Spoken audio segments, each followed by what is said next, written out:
It's Wednesday. You know what that means? AEW Dynamite will zoom in live across the world as we bring you our coverage from the fallout from the phenomenal preview this past Cinema's AEW Reveloution as we see what is developed after what has concluded and so much more tonight and what's sure to be another crazy edition of AEW Dynamite. And welcome to our pre-show hype and brief pre-show discussion.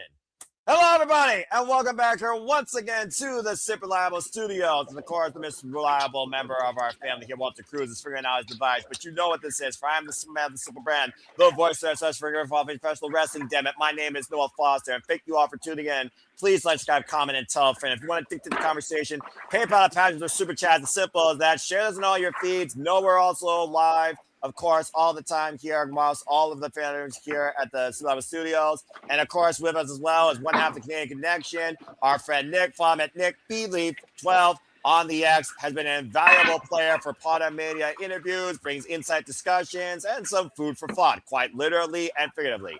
Nick, how are you this fine evening? I'm good, buddy. Just, you know what we were saying off air. We'll talk about it throughout the stream. Just call me the fucking Nostradamus of the SRS studio. Hey, it might as well be Mr. freaking Premonition, brought to fruition, if you will. And again, thank everybody that tuned in to our coverage this past Sunday for AEW Reveloution. Whether you're watching on MyEW, your local cable or pay-per-view satellite provider, or you're watching for HBO Max, you want to enjoy the conversation, reaction, and coverage. We know tonight we got a lot ahead already. It is no holds barred as Thomas Toy Storm goes 1-1 against Marina Shafir after Marina Shafir took a cheap shot and knocked the heck out of she was confronted by the baddest bitch on the planet, Rowdy Ronda Rousey. We also know we have a Coffin match thanks to Gabe Kidd being absolutely fuming from the outcome of that Tornado Trios match as Darbin goes 1-on-1 with Gabe Kidd in a Coffin match where tonight one of them might literally be pushing up daisies. And we also have the Bruv officially return to in-ring action as he takes on part and a half of the swirl in Vanilla Ice Cream himself, Blake Christian. That and so much more to come tonight with the fallout from AEW Revolution here on AEW Dynamite from Fresno, California. Well, Nick, it's sure to be once again another insane night of professional wrestling delight, 2 hours plus, as now we look towards who will forge a dynasty with all the returns, all the outcomes, all definitive decisions, and who knows who can mount a comeback and who else might show up tonight. There's no telling how wild this night will be. Yeah, I mean, we got a lot of returns over the weekend, but now we're on the road to Vancouver and on the road to Dynasty. So we got to, we got to make some ground tonight. Well, speaking of making ground, talk about making quick ground is, of course, coming back from double fusion neck surgery. Will Ospreay, the all-lead Bruv, is back as he confronted Jon Moxley, who retained the Continental Championship against Konosuke Takeshita. And, of course, we know that Jon Moxley and Will Ospreay, it is currently 0-2 for the brothers. Jon Moxley has been beat him twice in the past, as Ospreay admitted last year at Double or Nothing. With Ospreay's sights set on revenge versus just the Continental Championship, this is a huge major first step coming forward for the Bruv, who come back from double fusion neck surgery, folks, might I add, literally 8 months later. It's unheard. Like, he's not human. To come back from double fusion neck surgery, to be doing fucking hidden blades, moonsaults on Sunday is just, this guy's not human at all. Yeah, we've been talking about how many people literally their DNA might need to be checked for what the heck are they made of. And Will Ospreay is definitely part of that conversation.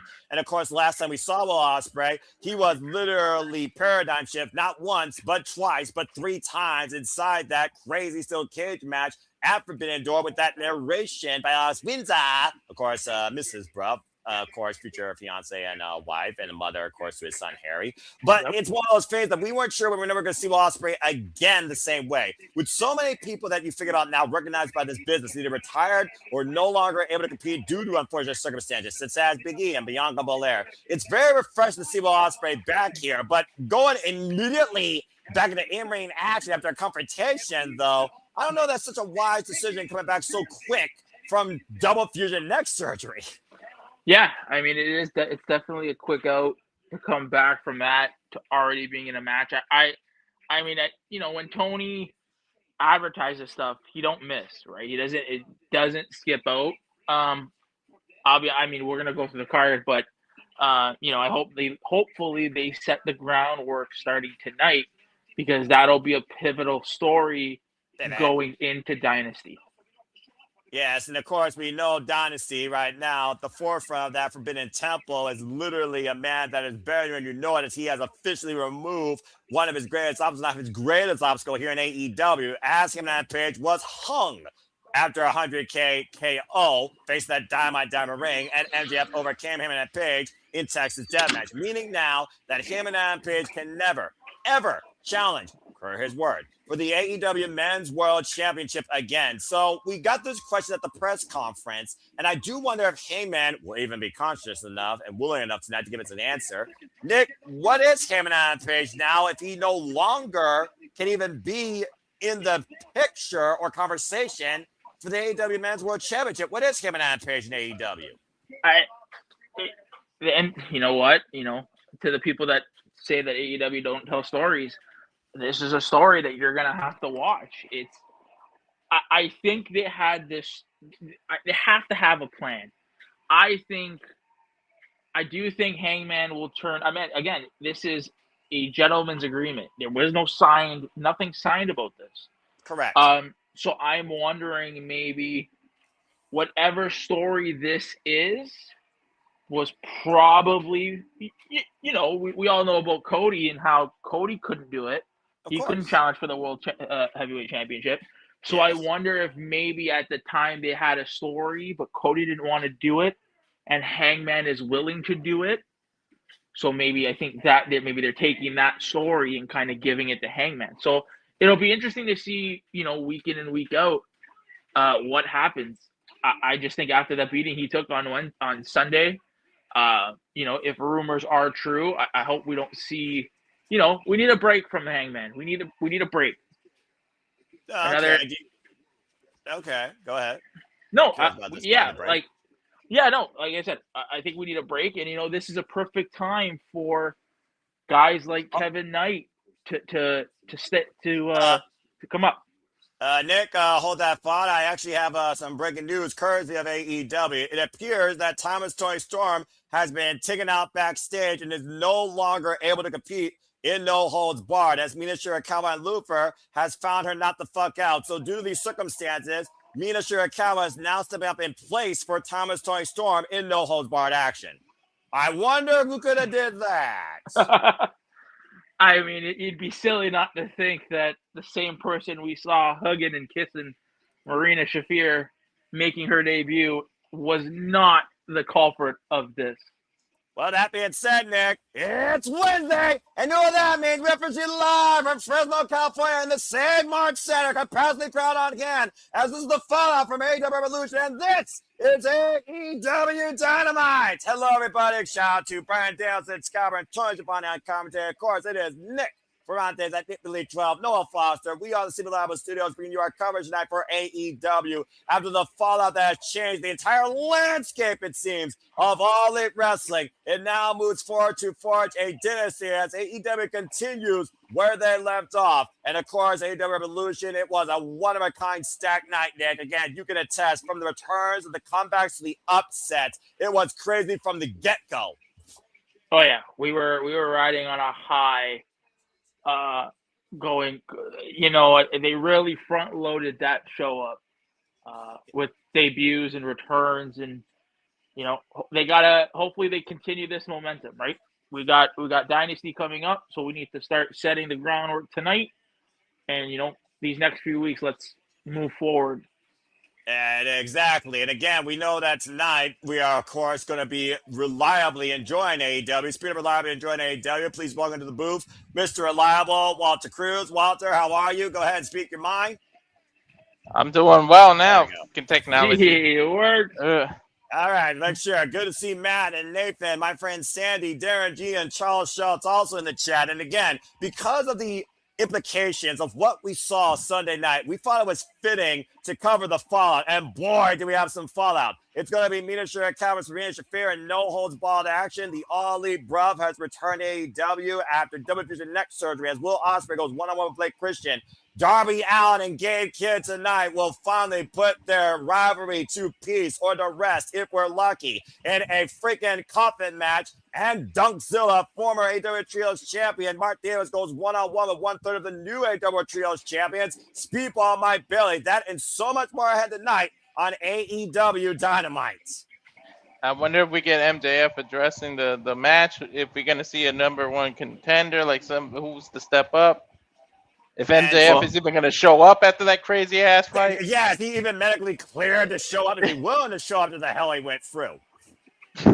Well, it looks like we got to see what's next for Hangman because he can never challenge for the title. So what's next for him? Does he go back to the trios division? Well, as Nick was about to say, Nick, let me go ahead and hold you there because, gentlemen, let's all right that shit. Sling TV or Max? Sling TV, bruv. And speaking of bruv, the All Elite Bruv has returned home to AEW. And to Nick's point, looks like we're kicking off Will Ospreay versus Blake Christian. I knew they were going to start with that to get the big pop right off the rip.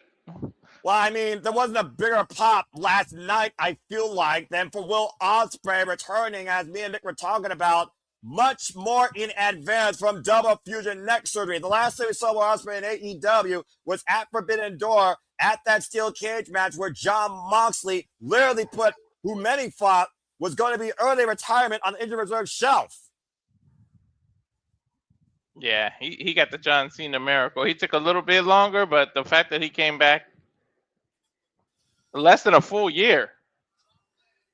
And about to say, and we saw, of course, Marina Shafir drop Toni Storm like a bad habit this past Sunday Reveloution. And somehow Thomas Toni Storm has been literally knocked out unconscious backstage. That means Shafir will now take on the problem in no hold barred action. Yeah, gee, I wonder if Rana did that. I think Nick was thinking the same thing as you, and I'm sure we'll all find out here soon enough. As, of course, we welcome Will Ospreay back into AEW. And there you, of course, see the official graphic if you are with me as well. Whether watching on TBS, HBO Max, your local provider, Mina Shirakawa will go one-on-one with Marina Shafir once again. This will be their second ever singles encounter. Remember the last time, gentlemen, it ended in Mother's Milk. Bell rings were underway, though, for this exhibition. And Will Ospreay's return back to professional wrestling, damn it. It's going to be interesting to see if he, you know, there's a report that he was going to change his style. So I'd love to see how he kind of, if he does that or if he's just same old bro. Well, he might have to out of necessity. Yeah, about to say, Nick, there's that time we talk about it. You see the hammy kinesio tape on the shoulder blades in the back of the head and neck of Will Ospreay, that an injury truly changes a wrestler, a human being, forever. It's more than just a mental cycle you got to get yourself out of. It is a physical adaptation because you may not have to go once before like you used to with that high risk style. And we know, again, this is the aerial assassin. We saw how close and dangerous it was when we took on that sky twister, nearly hitting the apron on the way down, but not the Death Riders. You know, shout out to Blake in this situation. You know, this is trust, right? This is Tony building trust in one of your stars. To give him this, for Blake to be Will's first opponent coming out of the gate, you know that Tony trusts him. And of course, Blake Christian is one of the newest members to go All Elite, and Will Ospreay, of course, is aware that Blake Christian is flipping him off. Oh God! I just chopped the friggin' ice cold flavor off his body. Irish whip reversal, Will Ospreay off the ropes again and again. I do wonder if there's any like a ring rust on Will Ospreay, who has not been in action since July last year in ring action. Only one way to find out. And Ospreay over the top with the whoop, lands on the apron, and drop first on the apron. Cazadora roll through and whoa!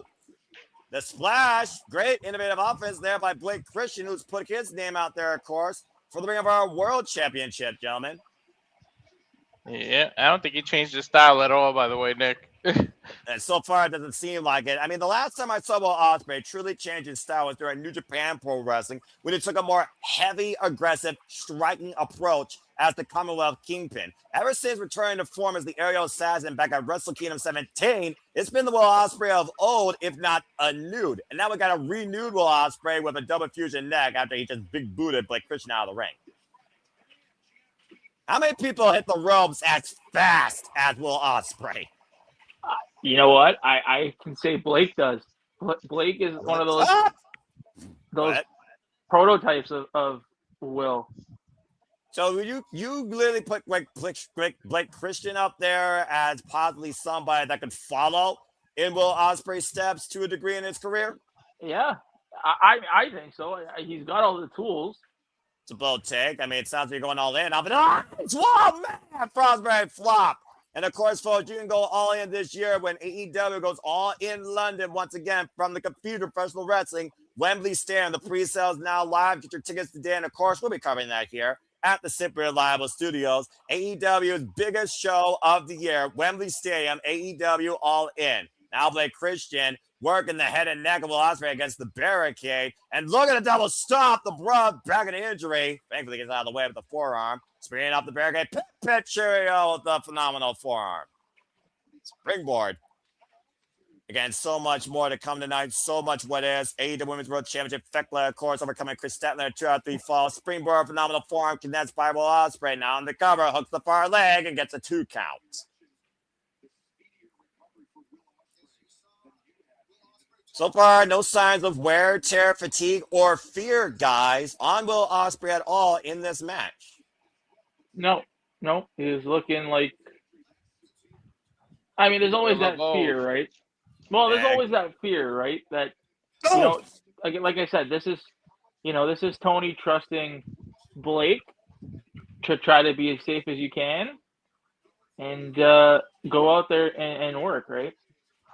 We know Blake people Christian coming off a long injury like that tend to question themselves, and the fact that he can come back like that and don't have doubt says a lot of character.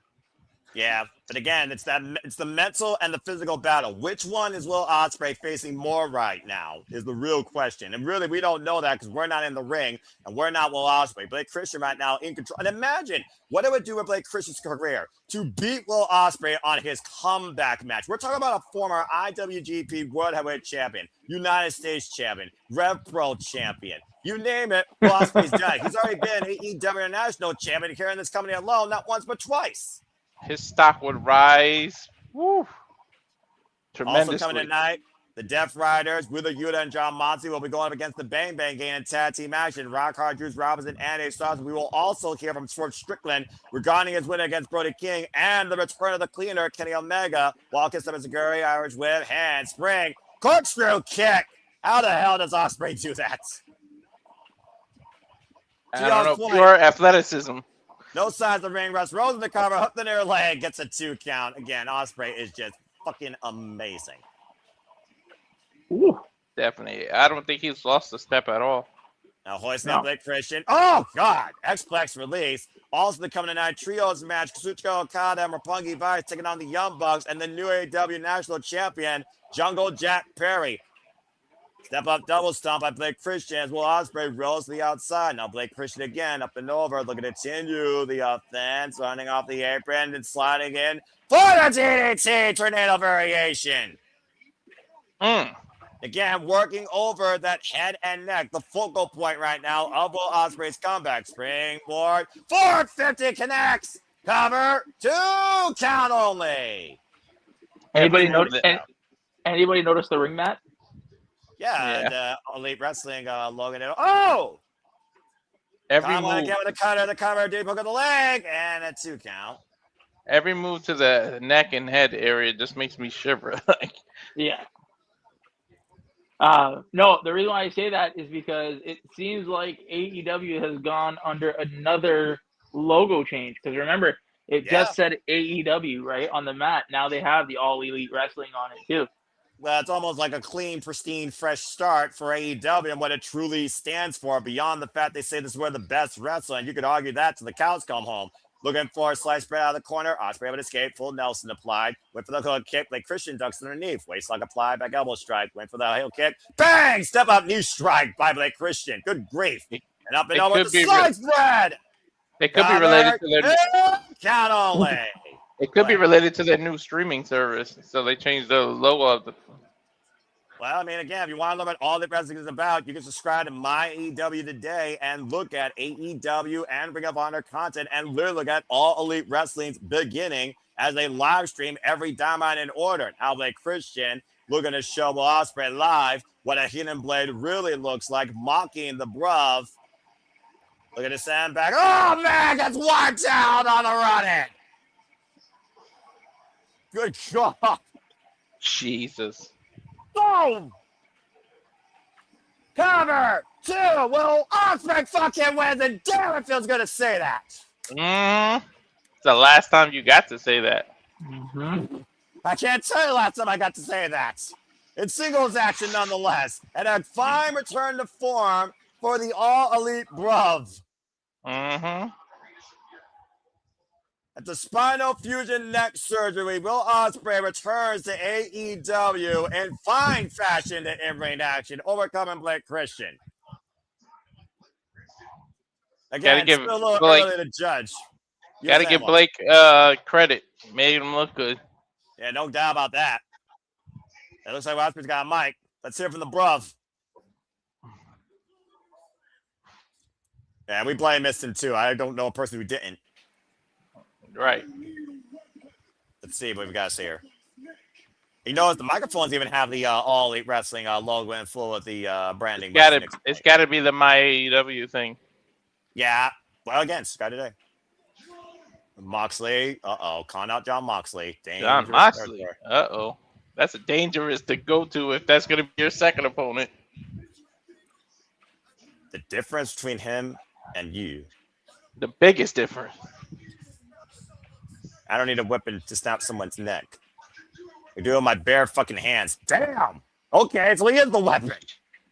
Damn. Can anyone say revenge? I know Ospreay's brave, but at the end of the day, we know that John Moxley has a militia that literally follows him everywhere he goes. This may not be wise. Since when does it say his name and he appears? Nick, you were about to say something, I think, in conjunction with that. Yep.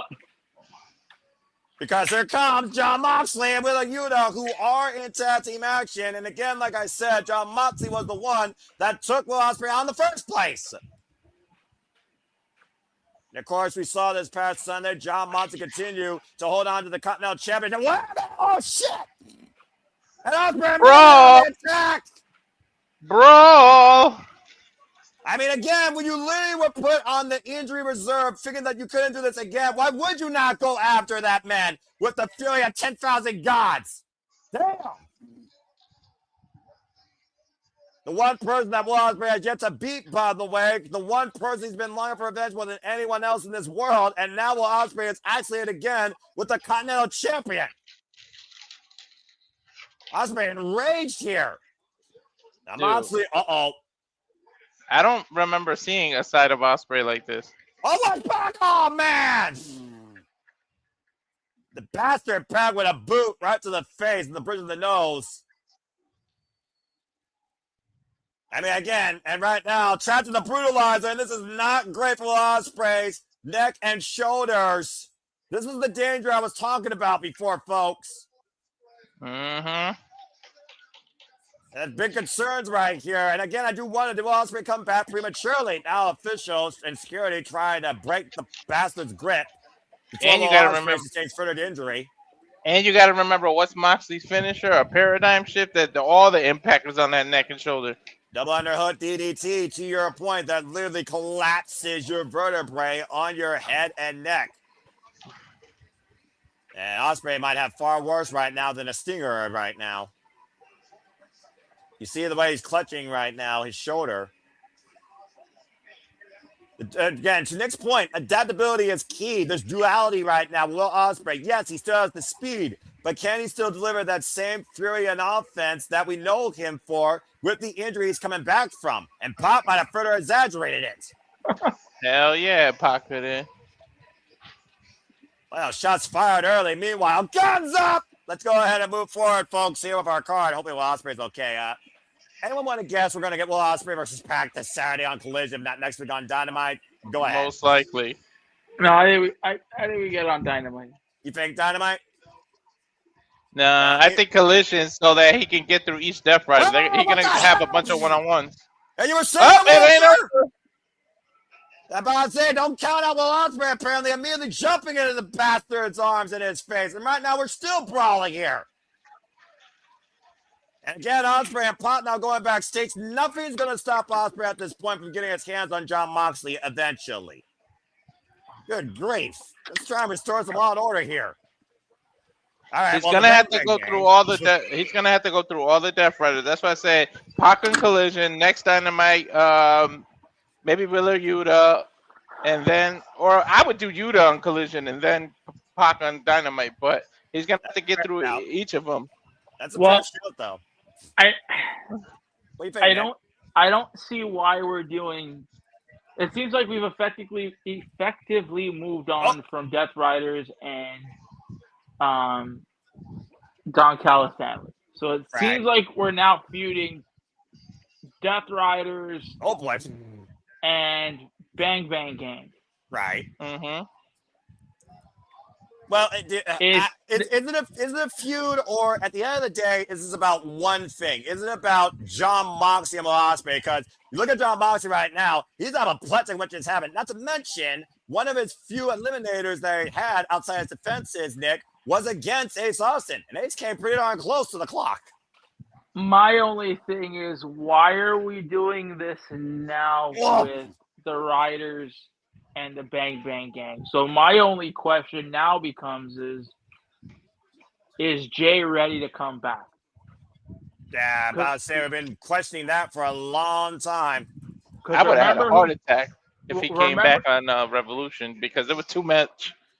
Well, right? I mean, you see, do we see? This is starting that match. This is starting the show, right? Technically. Do we see Jay come back, and do we do, Jay and Will kind of going back and forth, see who's gonna get Moxley first? Do we get? Yeah, that's a fair shout because let's not forget when Jon Moxley first seized the AEW World Championship, it was Jay White who was also a part of that conversation. Cover hook in the far leg by Juice gets a 2 count on Yuta. And again, we never got Jay White versus Jon Moxley for the AEW World Championship in singles action. And the Switchblade also owes a victory long in the past against Jon Moxley. In fact, Switchblade Jay White was one of Jon Moxley's first losses in his first Continental Classic.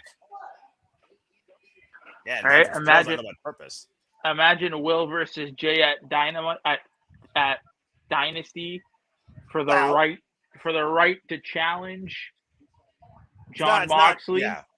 I mean, again, what is Dynasty going to be defined by besides the AEW Men's World Championship and the AEW Women's World Championship? And speaking of which, we don't know what's next for Thekla on the Triangle of Madness. Is Chris Statlander completely out of the picture? Or is Chris Statlander still on her mission to terminate Thekla and her accomplices? Still a whole lot more what ifs to come here at AEW Dynamite. And what's going to feel like, again, a pyramid in its own right. And this is the fallout from the freaking pyramid this past Sunday. Looking for the DDT. Juice Robinson, though, able to get leverage. Grabbing his leg inside Jon Moxley's, now going after the core here. And of course, Juice Robinson coming back from injury as well last year at All In, alongside his Bang Gang brethren, tag made to the inevitable Ace Austin. Again, we don't know any real clear direction right now. We don't even know when the Owen Hart Foundation tournament is going to shape out to be. And Dynasty can give us a preview of that. Still a lot more what is. We know Double or Nothing will be in New York this year for the first time ever. Taking down the knees. Kick to the top of the spine. Ace Austin again. So fluid. Former multiple-time SWJ champion. Great approach here by notable Ace Austin. And with a Yuta, catch a rising knee strike up in the fireman's carry. Hey, look. Yuta's bald in case y'all don't know. Not just squatting. Oh! With the former Ring of Honor Pure champion. And John Moxley, like we talked about before, successful defense against the Alpha, Konosuke Takeshita at Reveloution with a frog flop by Ace Austin, wiping the champion out. Incredible body control by Ace Austin. Oh man, and unit from behind drives the steel ring steps. Never take your eyes off of Death Rider. Death Rider's Bandmaker continues here as we go to Restaurant Quality Perazzle on Picture Fuck Television. And shout out to the Rich Roast Beyond Perazzle, who will be defending the Ring of Honor Women's Pure Championship this coming Ring of Honor Thursday night against Billy Starks. We're going to take more than one arm this time. Again, stay tuned, folks. I'm still not used to the ball head, dude. Still not used to the ball head.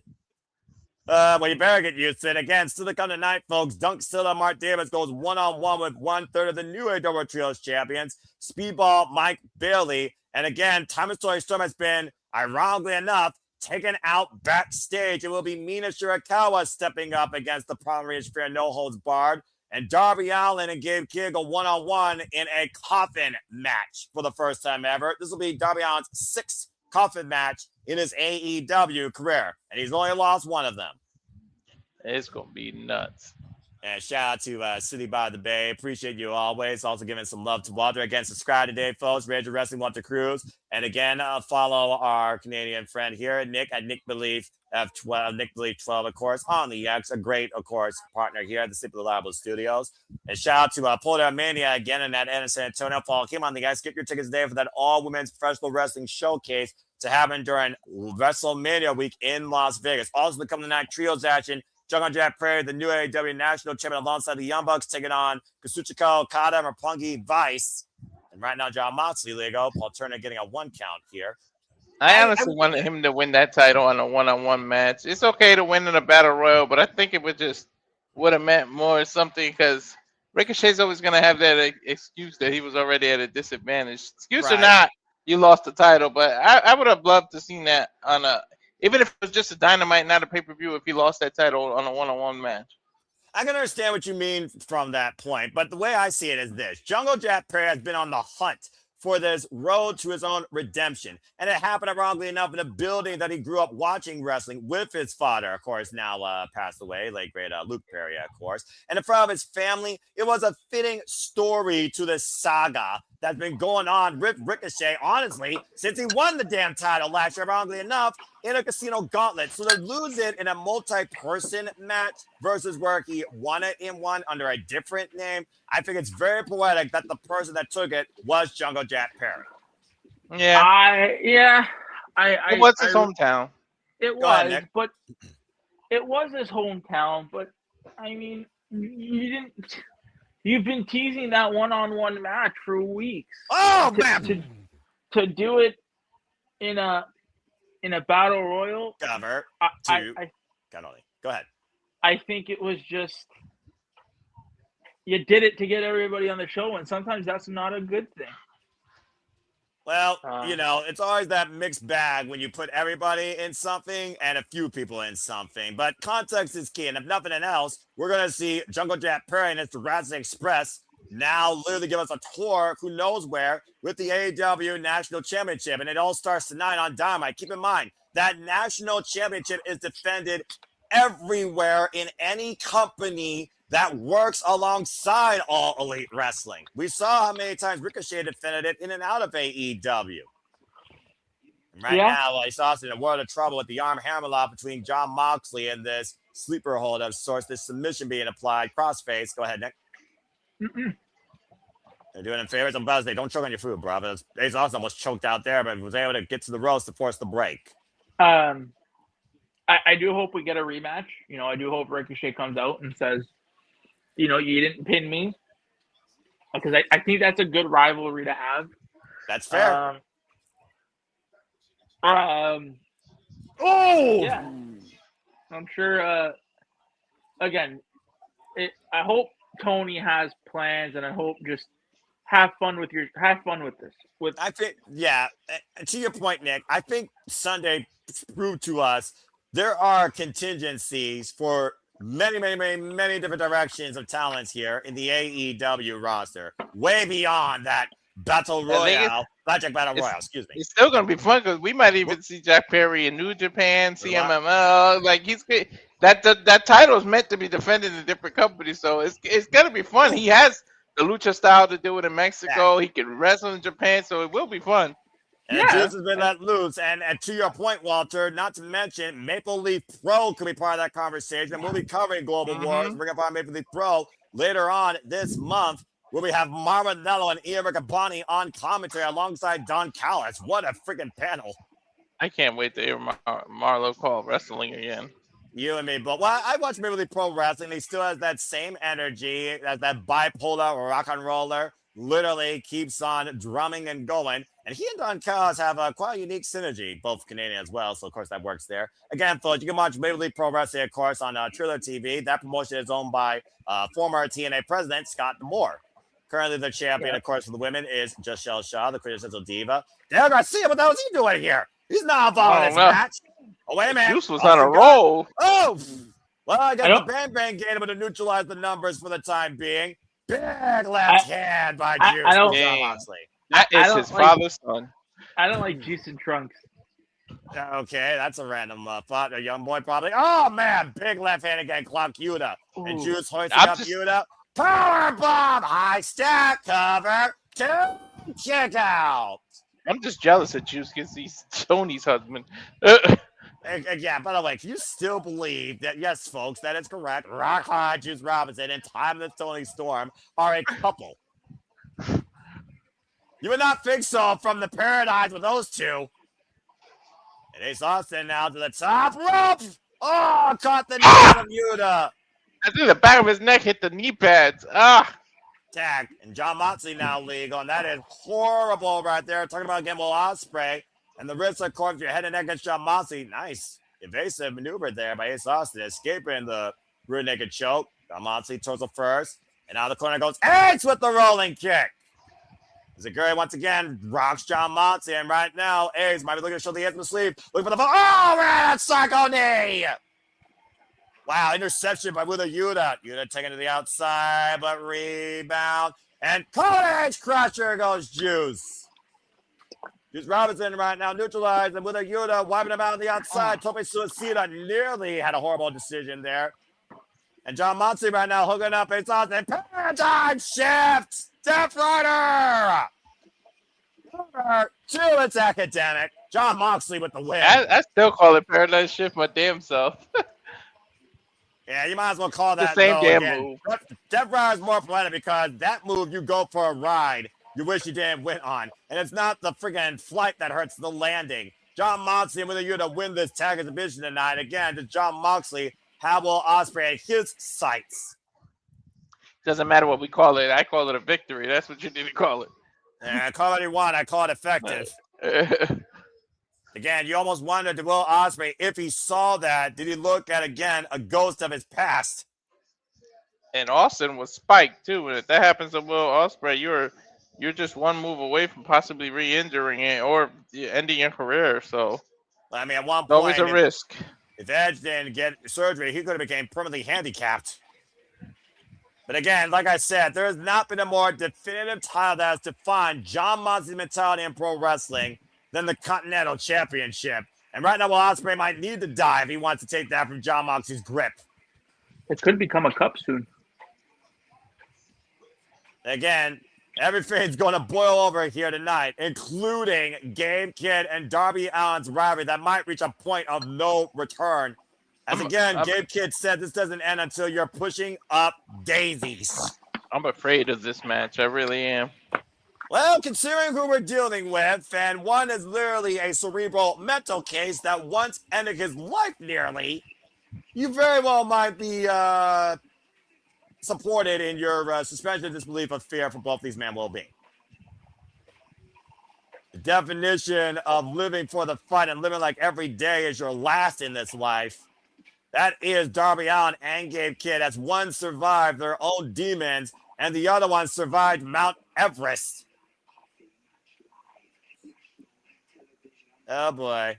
Darby Allin was looking to move away from his past to go after the AEW Men's World Championship. But Gabe Kidd will stop at nothing till Darby Allin is literally taken out of his existence.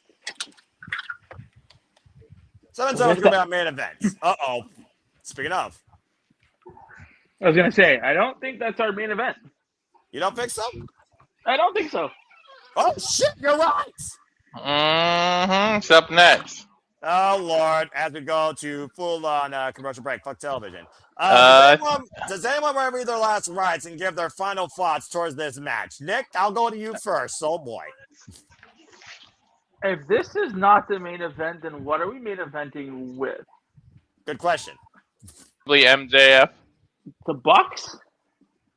Well, I mean, Kazuchika Okada on the other side, but also the aspect of Toni Storm mysteriously taken out right now is the big what-if angle of who did it.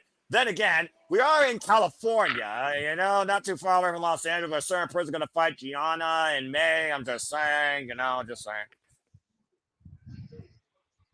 But again, Walter, though, to your point, though, what the fuck is it going to take to put one of these two men in a coffin? I don't know, but we might be just a few minutes away from a funeral. And about to say, someone read their last rites. Again, like I said, Darby Allin, though, again, guys, he's defined every coffin match in AEW's history. And he's only lost one. Remember, the one he lost was literally put in a body bag, knocked out with a knee on the other side of the world by freaking former negative EVP follower Jack Perry, who tried to light him on fire, might I add. Yeah. Dude, what hasn't Darby been through? I just saw that. I just am watching the timeless Toni Storm beatdown. Yeah, about to say. Bleeding. Yeah, and she was literally knocked the fuck out, dude. You want to take a guess who did it? Yeah, I think we got. There's only one person I think would be. That's why that's probably the main event, because then Ronda Rousey's gonna pop up. We already saw, we know what they're going with Mox and Ospreay. I wonder what else they are going to. What else are we going to set up for Dynasty? Right, because again, a lot of what is, like I said, this is the reset. We're starting back from ground zero. Yeah, and you got 4 weeks, right? So exactly. Let's kind of get the wheels in motion of what we're gonna do, right? Well, to that point, Nick, you almost wonder if Dynasty is going to be a buffer for even something bigger, because Double or Nothing is literally the genesis of AEW's beginning. It is their foundation of their company's history. So I do wonder what Dynasty could foretell versus what could be crowned. Again, I think Dynasty is a lot more of a to be continued than Reveloution. Reveloution just lays the groundwork. And we know, look, Rousey is training for an MMA fight. She's not going to leave the state of California. The fact that both these shows were in Cali, one in LA, one in Fresno, she's probably still there because she don't just get taken away from her training camp. So she can pop up tonight very easily. Well, speaking of who's back here and who's still here in AEW, let's hear from Kenny Omega.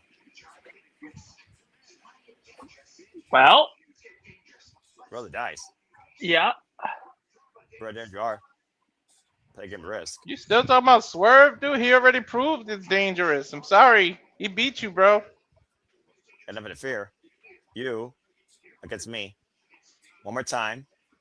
For everything. Winner. Because no one contender.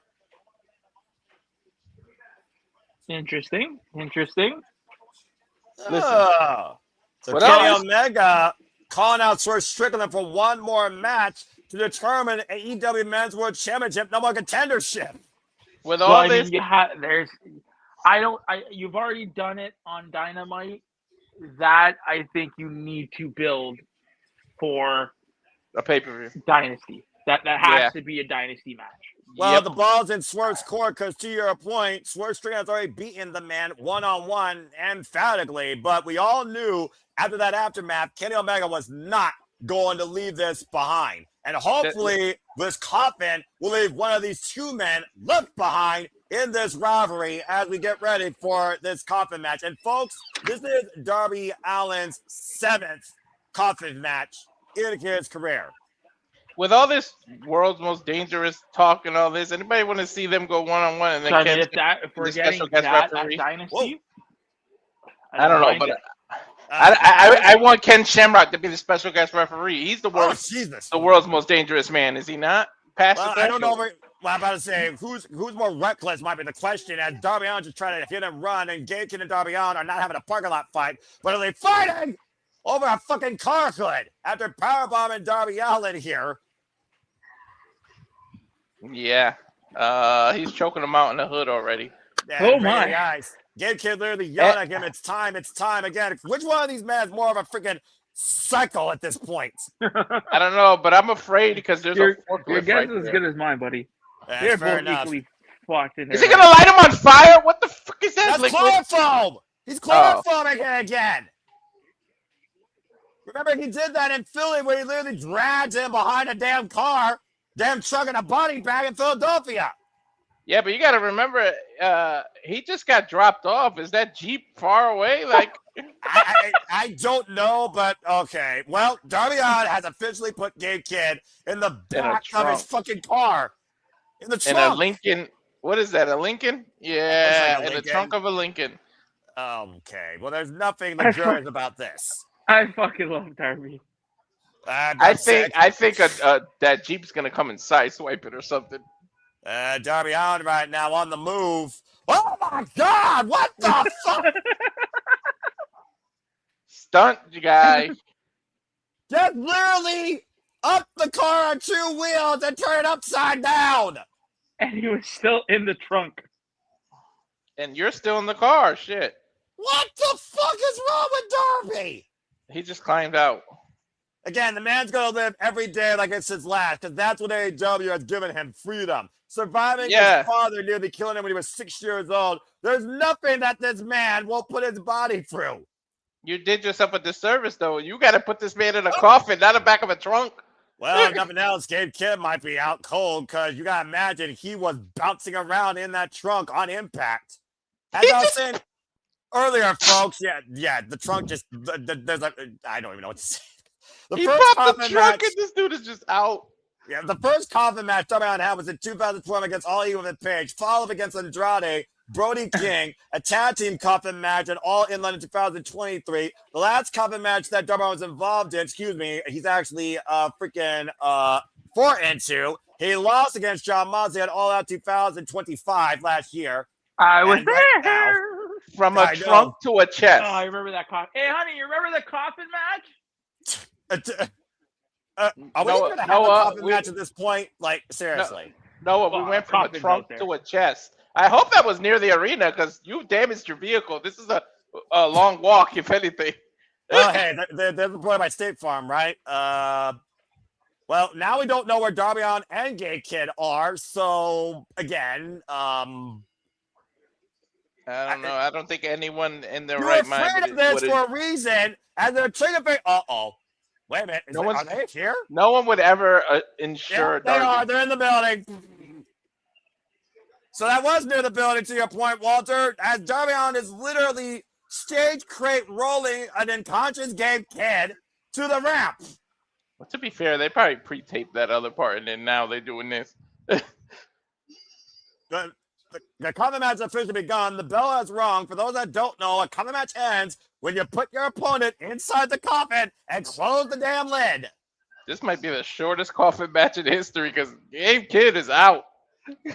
Yeah, literally, Gabe Kidd. I mean, again, he literally was part of a blind car wreck. Now, Darby Allin with a skateboard. I don't know if Nick's phone's exploding. Nick, you all right, bro? What happened? Walter, speak. Yeah. Okay, I can hear you. Okay, before I couldn't hear you, that's why. Oh, okay, weird. The technology, guys. We're live, pal. Anyway. Wait. Is that a straight jacket he just pulled out of there? Yeah. Straight jacket, skateboard, and we got a steel chair. This is not going to end well He's for either already of these men. out. What much more do you need to do? He don't give a fuck. He wants a definitive end. And it takes more than that. Remember, Gabe Kidd was once in a psychiatric ward, believe it or not, folks. I mean, I can't see Clark and what's his face not come out. Yeah. Yeah, that's a good point, because we know that Gabe Kidd, he's got dogs. Oh, Who knows if jeez. the dogs are in the who knows if Well, the dogs you gotta assume that it was Finley and them that dropped them off in the Jeep. You bring up a point. Well, right now, Gabe Kidd is trapped inside a straitjacket. Only Darby Allin would know how to literally tie up one of those.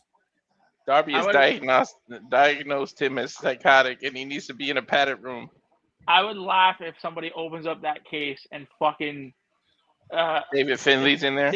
yeah, somebody's in there. Oh, and a low blow as his legs was free. And driving Darby head first in the steel ring steps. Oh, he hit him right in the little Darby's. Oh. But I'm saying, it looks like a Gabe Kidd's head split open. Just over the right eye. And Wait, he could take that back off because you're in a straitjacket. You're supposed to wrap your arms around so they can't move their arms. That's a Darby good point. screwed up. Yeah, Darby Allin didn't do that. He didn't fully restrain Gabe Kidd, and he might pay for it. Gabe Kidd looks fucking mental. I'm telling you, I need to see Darby in a padded room match. Just make it up. Just do it. Walter, I fear that Gabe Kidd and Darby Allin, and Darby's been busted wide open, folks. I repeat, Darby Allin's been busted wide open. I fear that Gabe Kidd and Darby Allin would find a way to destroy each other in a padded room. Just do a cinematic. I'm gonna put it on X. Somebody put it. You need to do a cinematic straight padded room match or a straight jacket match or something. A sane asylum match. Yeah.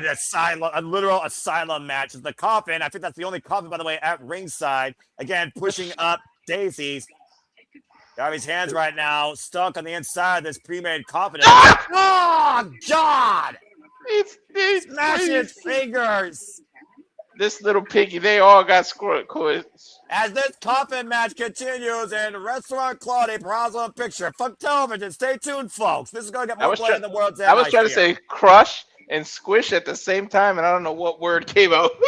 And then Walter's brain's more broken than Gabe Kidd, and that's scary. And right now, Gabe Kidd. Remember how bloody and violent this got at World's End under a normal match stipulation, folks? I'm just saying. Bro. Sunday, we just came off a freaking Texas death match. And now, Wednesday, we got to deal with a Coffin match. What the hell? The two certified nutcases. But I do hope that at the end of this is over between them three. I think the dogs need to move on to the trios titles. And I think Darby needs to do something else. Well, remember, Nick, what Darby wanted to do. Gabe Kidd's the one that started this. Darby felt like, I beat every Death Rider. I can finally move on. He wants to go after the AEW World Championship. And let's not forget the last time that MJF and Darby Allin faced each other one-on-one. It was a headlock takeover at Full Gear that defined, might I add, their only ever singles match. Darby was supposed to get a title match, but Moxie stole that opportunity away from him. Well, that was last year or 2 years ago, yeah. Yeah, exactly. AEW All Out, like I said, you were there live, Nick. That was Darby Allin's last casket match, and he lost against John Moxley, faced the return of the Death Rider prop, but as we saw, he did not quit. Through glass and freaking drowning, Darby Allin survived and forced John Moxley to say, I quit, and John Moxley's never the same again, and Darby Allin was free. Yes, that was a great Coffin match. Yeah, the wrestle about to say, you would know, mister, I was there live. Lucky, damn it, lucky. And again, Gabe Kidd right now, making Hannibal Lecter look sane. He brought Darby bad luck. The only time he lost was in front of That is probably accurate. Think about the most deranged horror figures you ever heard of in cinema, and Gabe Kidd might be more certifiably insane than all of them that were acting it. Mm-hmm. Now, Gabe Kidd and Darby Allin up in the corner here. This dog's the definition of rabid. Gabe Kidd right now as we are back for AEW Dynamite, folks. Again, this is a Coffin match here between Darby Allin and Gabe Kidd. This is Darby Allin's seventh, Coffin match in his career. He is currently 4-2. That's He's a fighting bite him. out of Gabe Kidd's head. Well, you shouldn't be surprised by that. Dude, he bit like a chunk out of him. You saw what he spit out? What the? Yeah, about to say, this is Darby Allin we're talking about, and oh my gosh. Dude, he just did a cold red from the Gabe is so out of it he can't even lay down. Look, he literally knocked him out standing up or sitting up. Take a look at the replay. This crowd is mess. You hear this crowd chanting, "We want tables." I mean, we are masochistic. The only thing we missed. We We had enough wood with the freaking coffin. To be fair, that's the only coffin right now I see at ringside, and somehow has not been destroyed. What happens if that coffin can't be closed properly? And it looks like now Darby Allin has braced Gabe Kidd's arms. And Gabe Kidd, again, still trying to fight back and release They them. go for a scorpion death drop? I think that's exactly it. Scorpion death drop from Darby Allin, passed down from the icon himself to Darby Allin. Oh my God, he's still not trying to drag him to the coffin. What are you doing now? I have to remind you that both these men are recovering from what Darby Allin did prior to this match in a freaking car stunt. Is he doing a coffin drop off the rope or something? What is he doing? But he's doing nothing now after the referee was pushing the ropes and Darby Allin's base was removed from underneath him. Second nut shot of the day. Now Gabe Kidd somehow has Darby Allin up on the shoulders. Oh, running power slam. He did a running power slam with all shoulders, no hands, no arms. Yeah, again, tell me what Gabe Kidd's not capable of. I'll wait. Jumping against Aguri right now. Somehow Gabe Kidd just keeps fighting. He lives for the fight. We know that's Walter. We covered him and freaking Kenny Omega at Wrestle Dynasty last year. Dude, I swear I was watching AEW, not GCW, man. Between Sunday and this, sheesh. I'm about to say. Again, right now, Darby Allin needs to find a way to quickly turn this around. Good to see Papa Gino again. What's good, brother? Again, folks, subscribe to Papa Gino and go check out our predictions post-mortem that we literally did prior to this stream. And now Gabe Kidd, Darby Allin. This wood's going to be red in a minute. And I'm about to say, right now, I don't know if that wood's been fine sand or splintered removed. And again, by the nose now of Gabe Kidd. The Savage will not die. Neither of these men will. Freaking Nick went all out last year, and these two fucking psychos going all out tonight in this coffin match. Jesus, he anywhere you can bite, he bit already. The head, the nose. Again, this match does not end until one man is inside with the lid slammed shut on their entire body. Oh, God, he's got his skateboard. Gabe came out and said, oh, and it's in the midsection. Oh, God, and well ain't over the back. And Gabe Kidd is at a disadvantage. He has no arms. He can't put his hands up, nothing. Yeah, there's no protection. No. Coffin But drop. this is what I'm saying. I wonder. Oh, You have to think that Connors and Finley are there. No. yeah, Like, they literally dropped him off. Well, do they sense urgency here at this point, or do they sense weakness? What are the dogs about? Again, what's their MO? Bring gold or bring bodies? Yeah, but Gabe could have told them, stay away. Let me handle this. Yeah, that's very true. Gabe is a very prideful man, as we know. Single leg kick creates separation between Darby Allin and Gabe Kidd. That's again, a Gabe, freaking folks, is still understatement, trapped Darren. in a straitjacket. That's accurate, Darren G. Oh!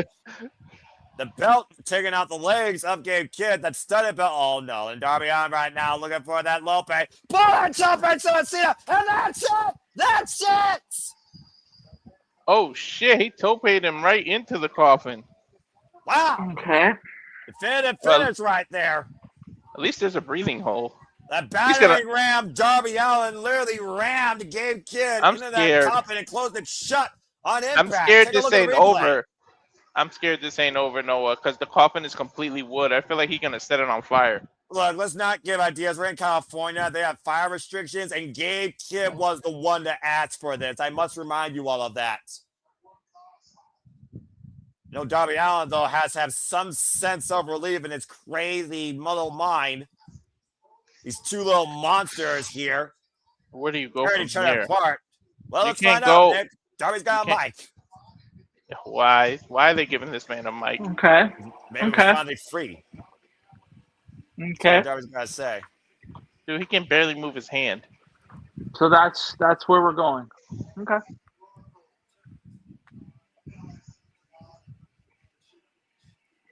Now I'm Until gonna- I see the Whoa. God or the AEW championship, I won't stop. Oh, boy. Oh, he's calling out MJF. Mhm. Oh! Well, you answered your own Shit. question, Nick, and I even talked about it. Darby Allin said he is removed from his past and looks towards the future, and that future now has in his sights the AEW World Championship. Now, So- is this Darby's destiny? So Dynasty will revolve. If we're led to believe, Dynasty will be revolved around Max. Uh-oh. Hold on. Swerve is saying something. I'm about to say, he did call out Swerve Strickland, as we know. Swerve Strickland's already been called out by Kenny Omega. Again, we're going to hear from Swerve Strickland. He's going to give later him a tonight. counter offer. He said, how about this counter offer? But continue, Nick. Well, no, I'm saying you're pretty much. We've got Swerve and Omega, Ospreay, Mox, Darby, MJF. Yeah, okay. Okay. I'm about to say. But in the meantime, Luchasaurus, of course, who's still not medically clear to compete, as Jungle Jack Perry right now is preparing to hop aboard the Jurassic Express as we get ready for this trios match to come here. This wasn't even advertised, man. It couldn't get no graphics. That's all right, dude. It's AEW Dynamite. This type of stuff does happen sometimes. Oh, look, a squirrel. Squirrel! Luchasaurus like, oh, come on. The bus is waiting on you, buddy. All aboard. How fitting Jurassic Express have their own Jurassic Express to ride across the country. Oh, they went back into the old school bus. Not in Cali. There's no AC in them things. No, I ain't seeing the things.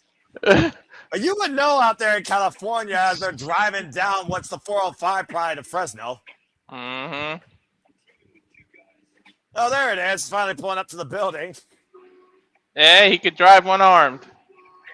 Well, I mean, you know, what's a dinosaur can't do, especially when he has a master's degree. Dude, I'm mad that the stop sign is still on this school bus on the side. Oh, brother. Jack Perry with his friend and New Gold. Talking about Resident Pig and Ephraim and his family. That's a good looking title, dude. That's an homage to the NWA World Championship. Speaking of two guys, there's the Young Bucks showing the scars of battle from this past Sunday. They couldn't get the job done Sunday, but at least Perry did. I mean, hell, it was a hell of a battle, though, to clinch the series. Now FTR are 3-2 against the Young Bucks. Yeah, you're gonna have to wait. You're gonna have to face C squared soon. Well, in the meantime, Jungle Jack Prairie and the Young Bucks prepare for trios action against Kazuchika Okada and Punky Vice. But coming up next, Spiel My Berry versus Dunk Mart Davis after this commercial break. Fuck television. One-armed Lucha is still. I mean, Luchasaurus is still dangerous, dude. So let's just call it what we see, right? We couldn't see Gabe Kidd through that little hole, but do we really think Gabe Kidd is done with Darby Allin at this point? Do we really think this is over with? I mean, he did bullet him into the coffin, but it wasn't like, you know, pushing up daisies. He's gonna rise back from the dead and probably more freaking savage than ever, or rabid. I didn't know California gives driver licenses to dinosaurs, though. I guess anyone can drive in this bizarre country, especially in California. I feel like they. Go ahead, Nick. I feel like they need to. It's over.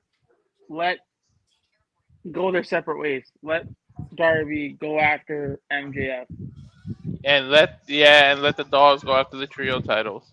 Yeah, I think we're done with it. Let it rest.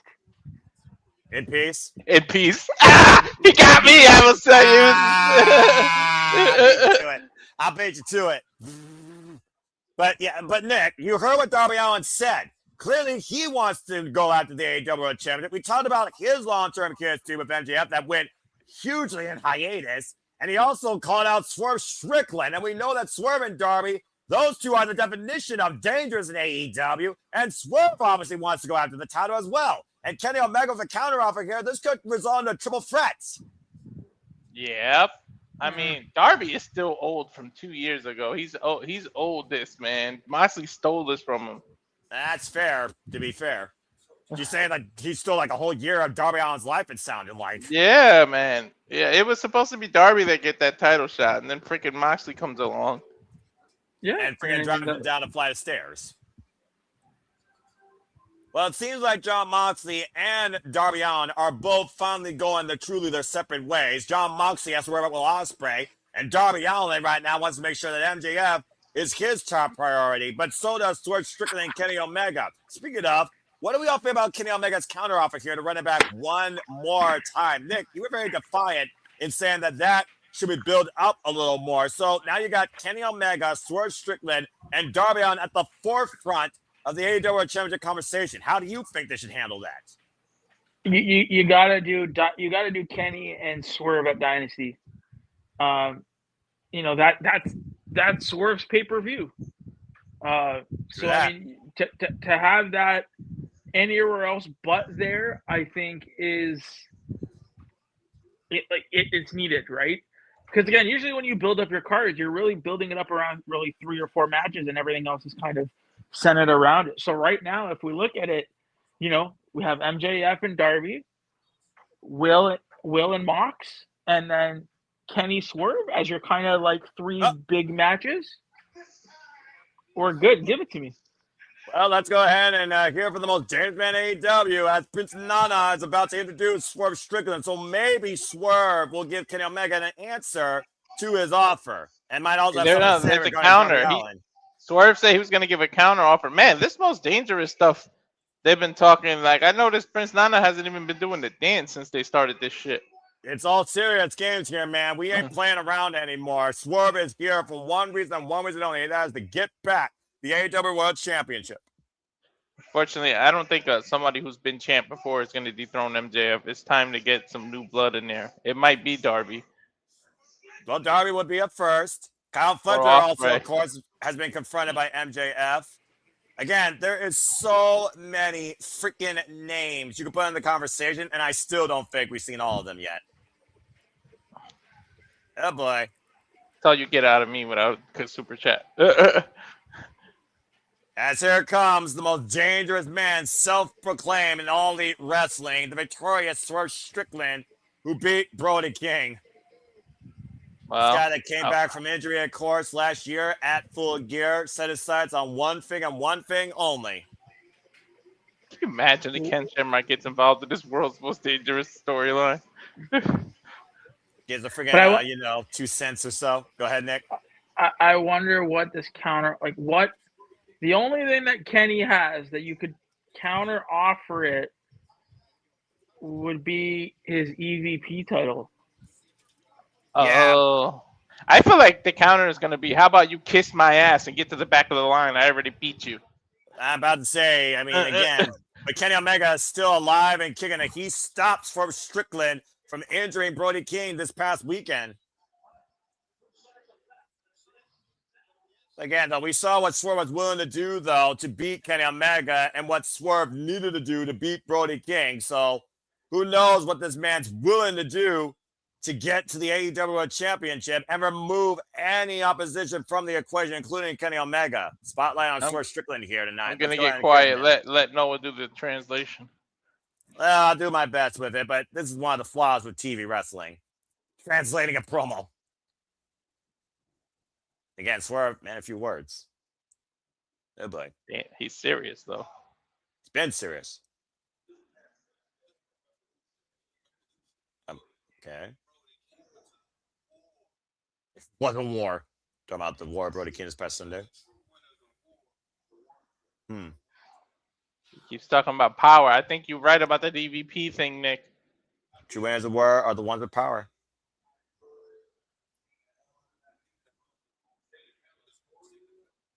California. Of course, he enjoyed being Brody King from his home state. Like I said, City of Bars Wrestling Academy.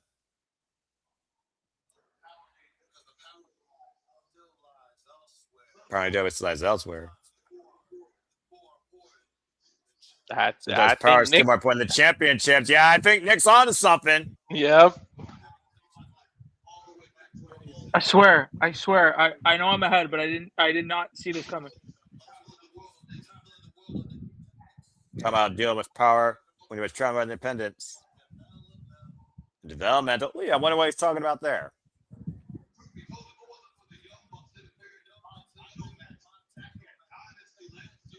And to your point, Walter, last year at Dynasty, the Young Bucks interfered in Swerve Strickland's match, where he very well could have become a double world champion again. True.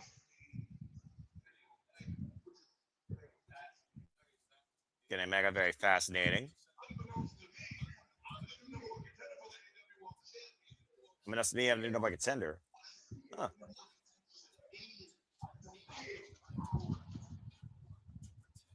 What did the number 2 be if there's the power to protect it?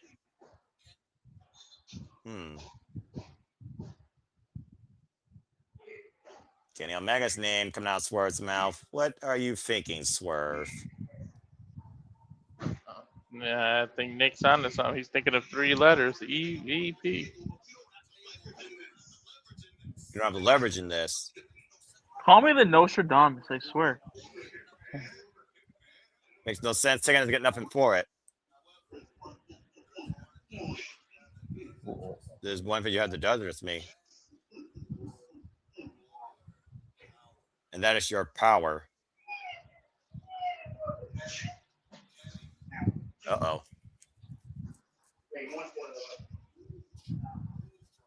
I don't want you removed from power. I want your power. What? I'm going to block on anybody else's face that can get it. Oh, boy. Want this rematch? I'm going to give you pink status! Make this very clear. When I beat you, for Strickland, whose house? Swerve's house. We're coming to AEW's new executive vice president. Oh, shit. A hostile takeover is on Swerve Strickland's mind, where his lust for gold might outweigh his drive for power. If Kenny Omega wants this rematch, he has to put his EVP status on the line. Yeah, and then if he wins, he's going to give himself a title shot whenever he wants. Exactly, because he will have full power over it. Wait, that means they're going to take it from Young Bucks too? But technically, yeah, because last year we took up in the Young Bucks to go backstage on an apron cat with Speedball My Belly, 1/3 of the new AEW Trios champions, now twice. But yeah, Nick, you're around the ball. He wants Kenny Omega's power for himself. I mean, you don't give that rematch if there's nothing on the line, and the only thing that Kenny has is that EVP status. No one man should have all that power. So that's a Swerve Strickland who wants all that power. I mean, there you go. So I mean, if you're building Dynasty around, that's big. Talking about Kenny Omega, who became all elite to work at this point. Speaking of that, actually delivers a pretty darn good, motivating promo when you actually let him speak.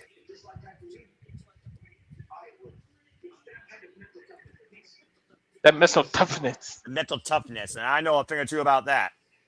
A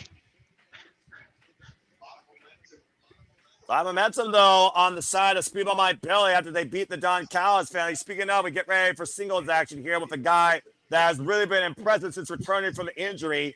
Dunkzilla, Dangerous, Mart Davis, as we get ready for this singles division. But again, folks, be at the speed. Swerve Strickland wants Kenny Omega's power and wants to become his own EVP.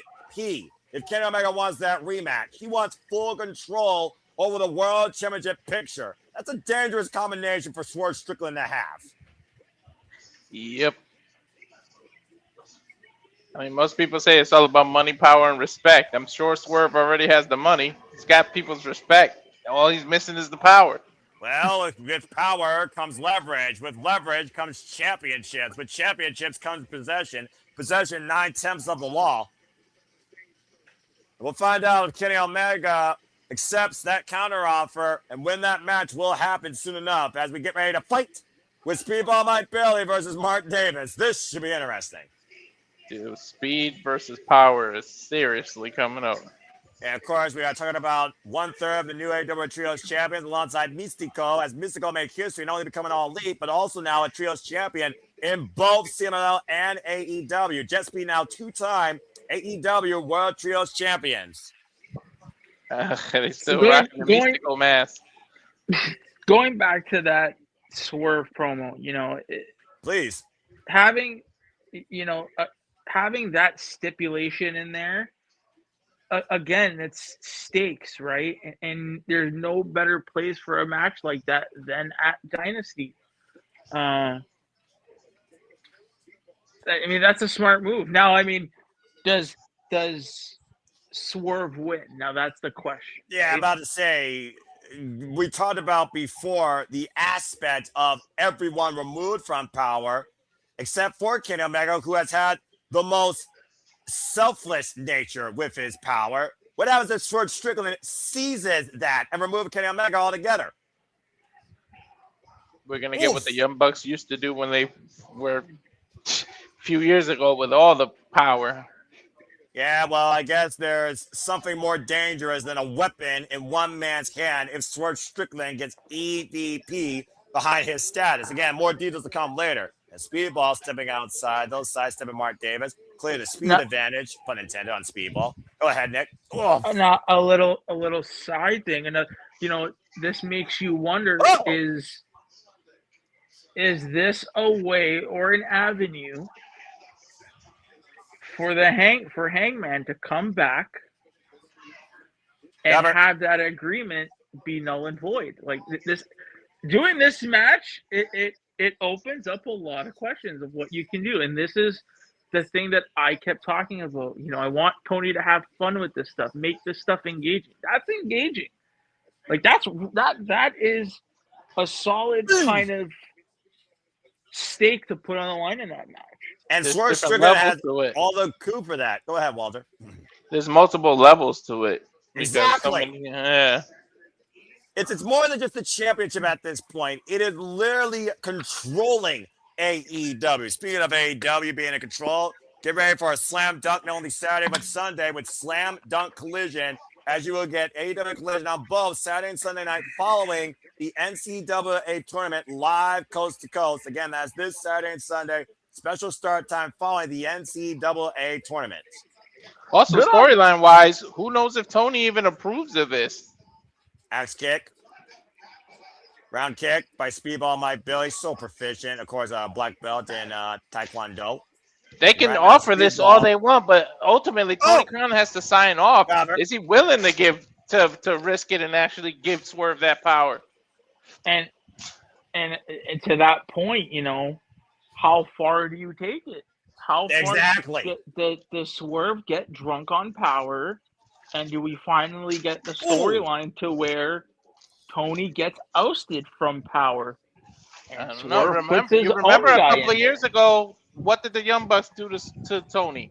Change the world. They literally wiped him out on stage at Daly's place. Mm-hmm. Now Speedball on the corner. Triangle moonsault wiping out Mark Davis. The Rose will land on his feet. This is layered, man. It can be. It definitely can be. I just hope, again, we know that we get great wrestling from AEW. We know that. Exactly. It's time, and people will probably criticize what I'm going to say, but we don't want to make this WWE light, but give us some captivating stories to where we're invested. That is a program that we can get invested in. Is what will how far does Swerve go with that? Does he get drunk off power? Right? Does he get drunk off power and maybe go for the snake's head? You know what I mean? Yeah, who knows? Maybe in the future he can give himself a title shot, but then Tony steps in and says, If you win the title, you become the new champion. But if you lose this match, you got to give up the power. Like, it can keep going.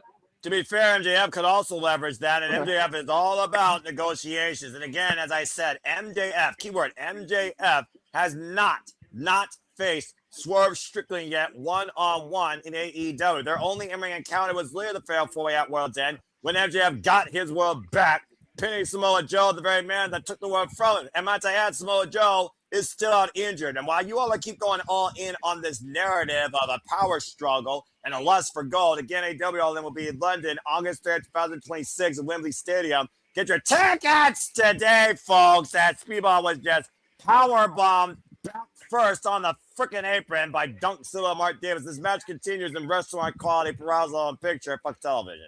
But I do love this aspect of a power struggle with the competitor versus being guided by the authority figure. And Kenny Omega was the one that asked for this. Swerve Strickland came with the counter offer. Now it's a matter of deal or no deal in a bigger, more expensive choice made than any episode of Deal or No Deal history.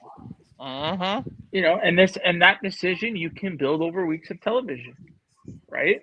Well, we'll see if Kenny Omega responds tonight or next week. Again, still to come tonight. We know we got trios odds, and you did see the Young Bucks earlier. Young Bucks, Jungle Draft Prayer, the new AEW National Champion, go up against Roppongi Vice, and of course the AEW National Champion, Kazuchika Okada. Of course, Okada still a champion in the Don Callis family, but Konosuke is not. Kyle Fletcher, of course, still TNT champion. Not to mention, Toni Storm has been taken out, which means Marina Shafir now has no holds barred action against Mina Shirakawa. That's still to come tonight and more on Dynamite. We are back here at our program.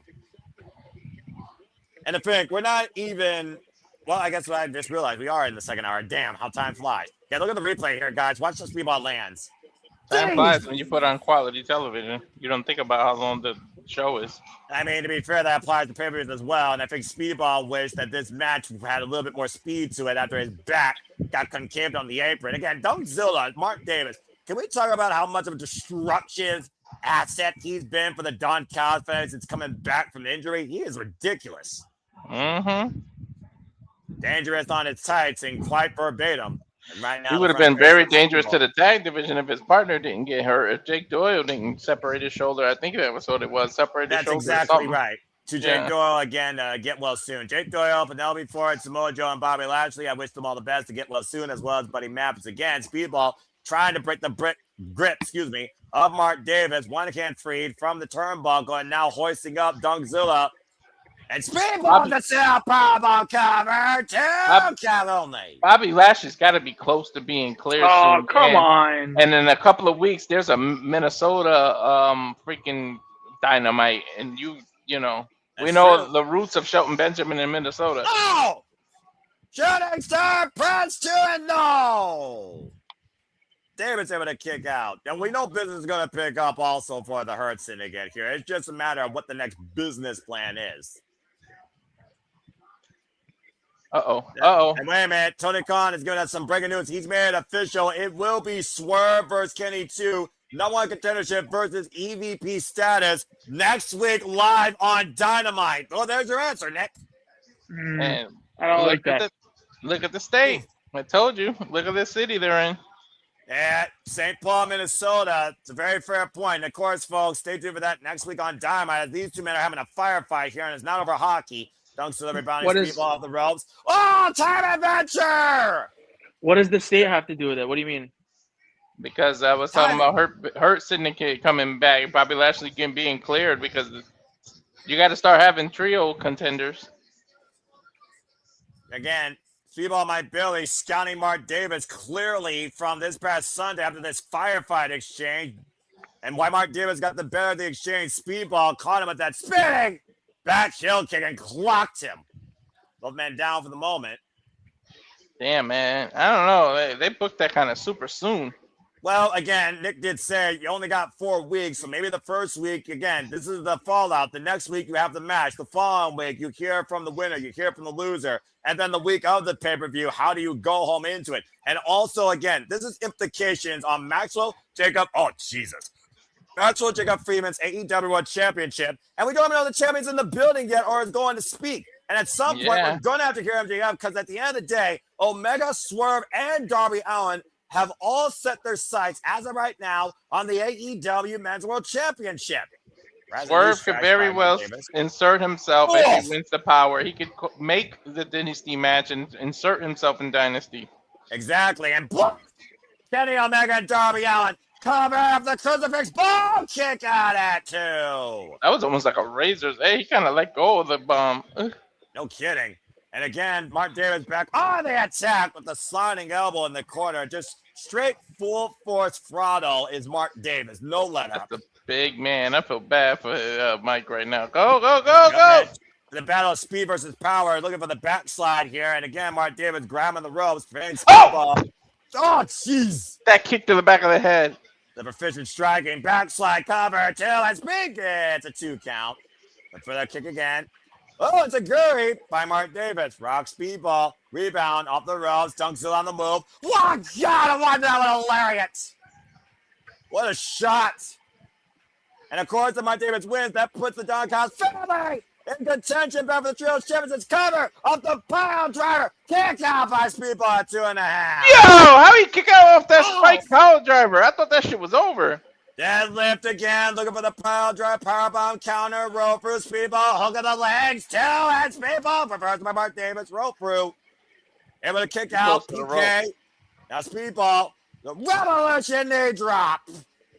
Yeah, but look what Mark did, rolled right out of the ring, or at least out of the way. Speedball my belly right now, looking to square up. Mark Davis in the corner, possibly for the tornado kick. Oh, you know what he follows up with that? Again, Mark Davis on target in the drop zone. 2-year point up the second rope. Ultimate weapon!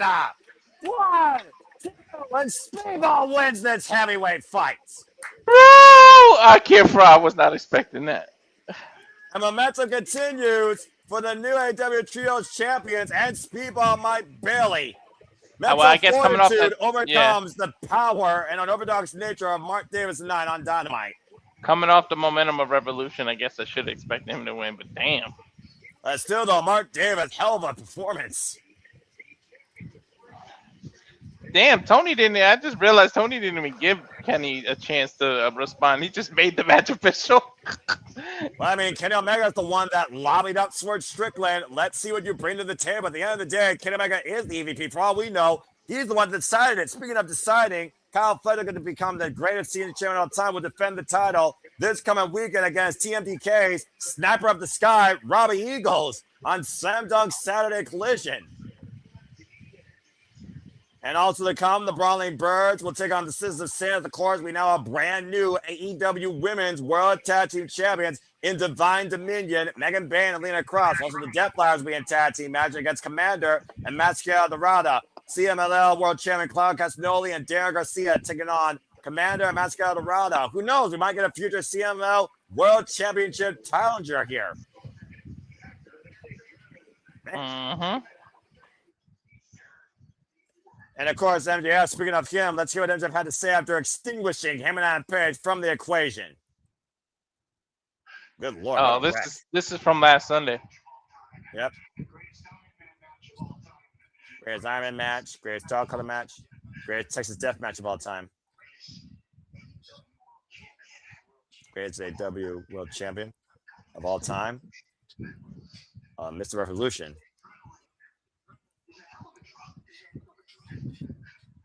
Adrenaline is a hell of a drug, so they say.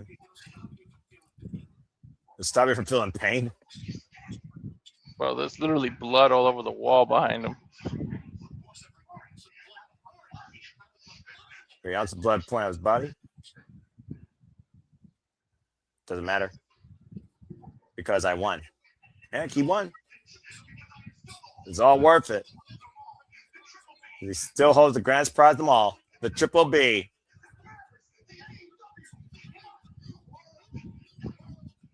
That is a beautiful championship. I'm still saying that. Happy birthday to him. What a birthday gift. Gotta wonder what's next for him, man. He's got to pay close attention to this Kenny Omega and Swerve. And to be fair, he didn't know that because this was recorded Sunday. We had it scheduled. Info map. Right. Biggest one of them all was Hangman. His ass is off the board, Chief. As he's got 20 more years to go. Same for the next 20 years. Him will be right where he belongs.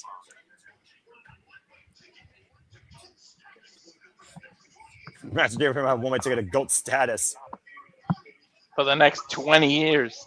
I mean, it's hard to argue right now what he's doing.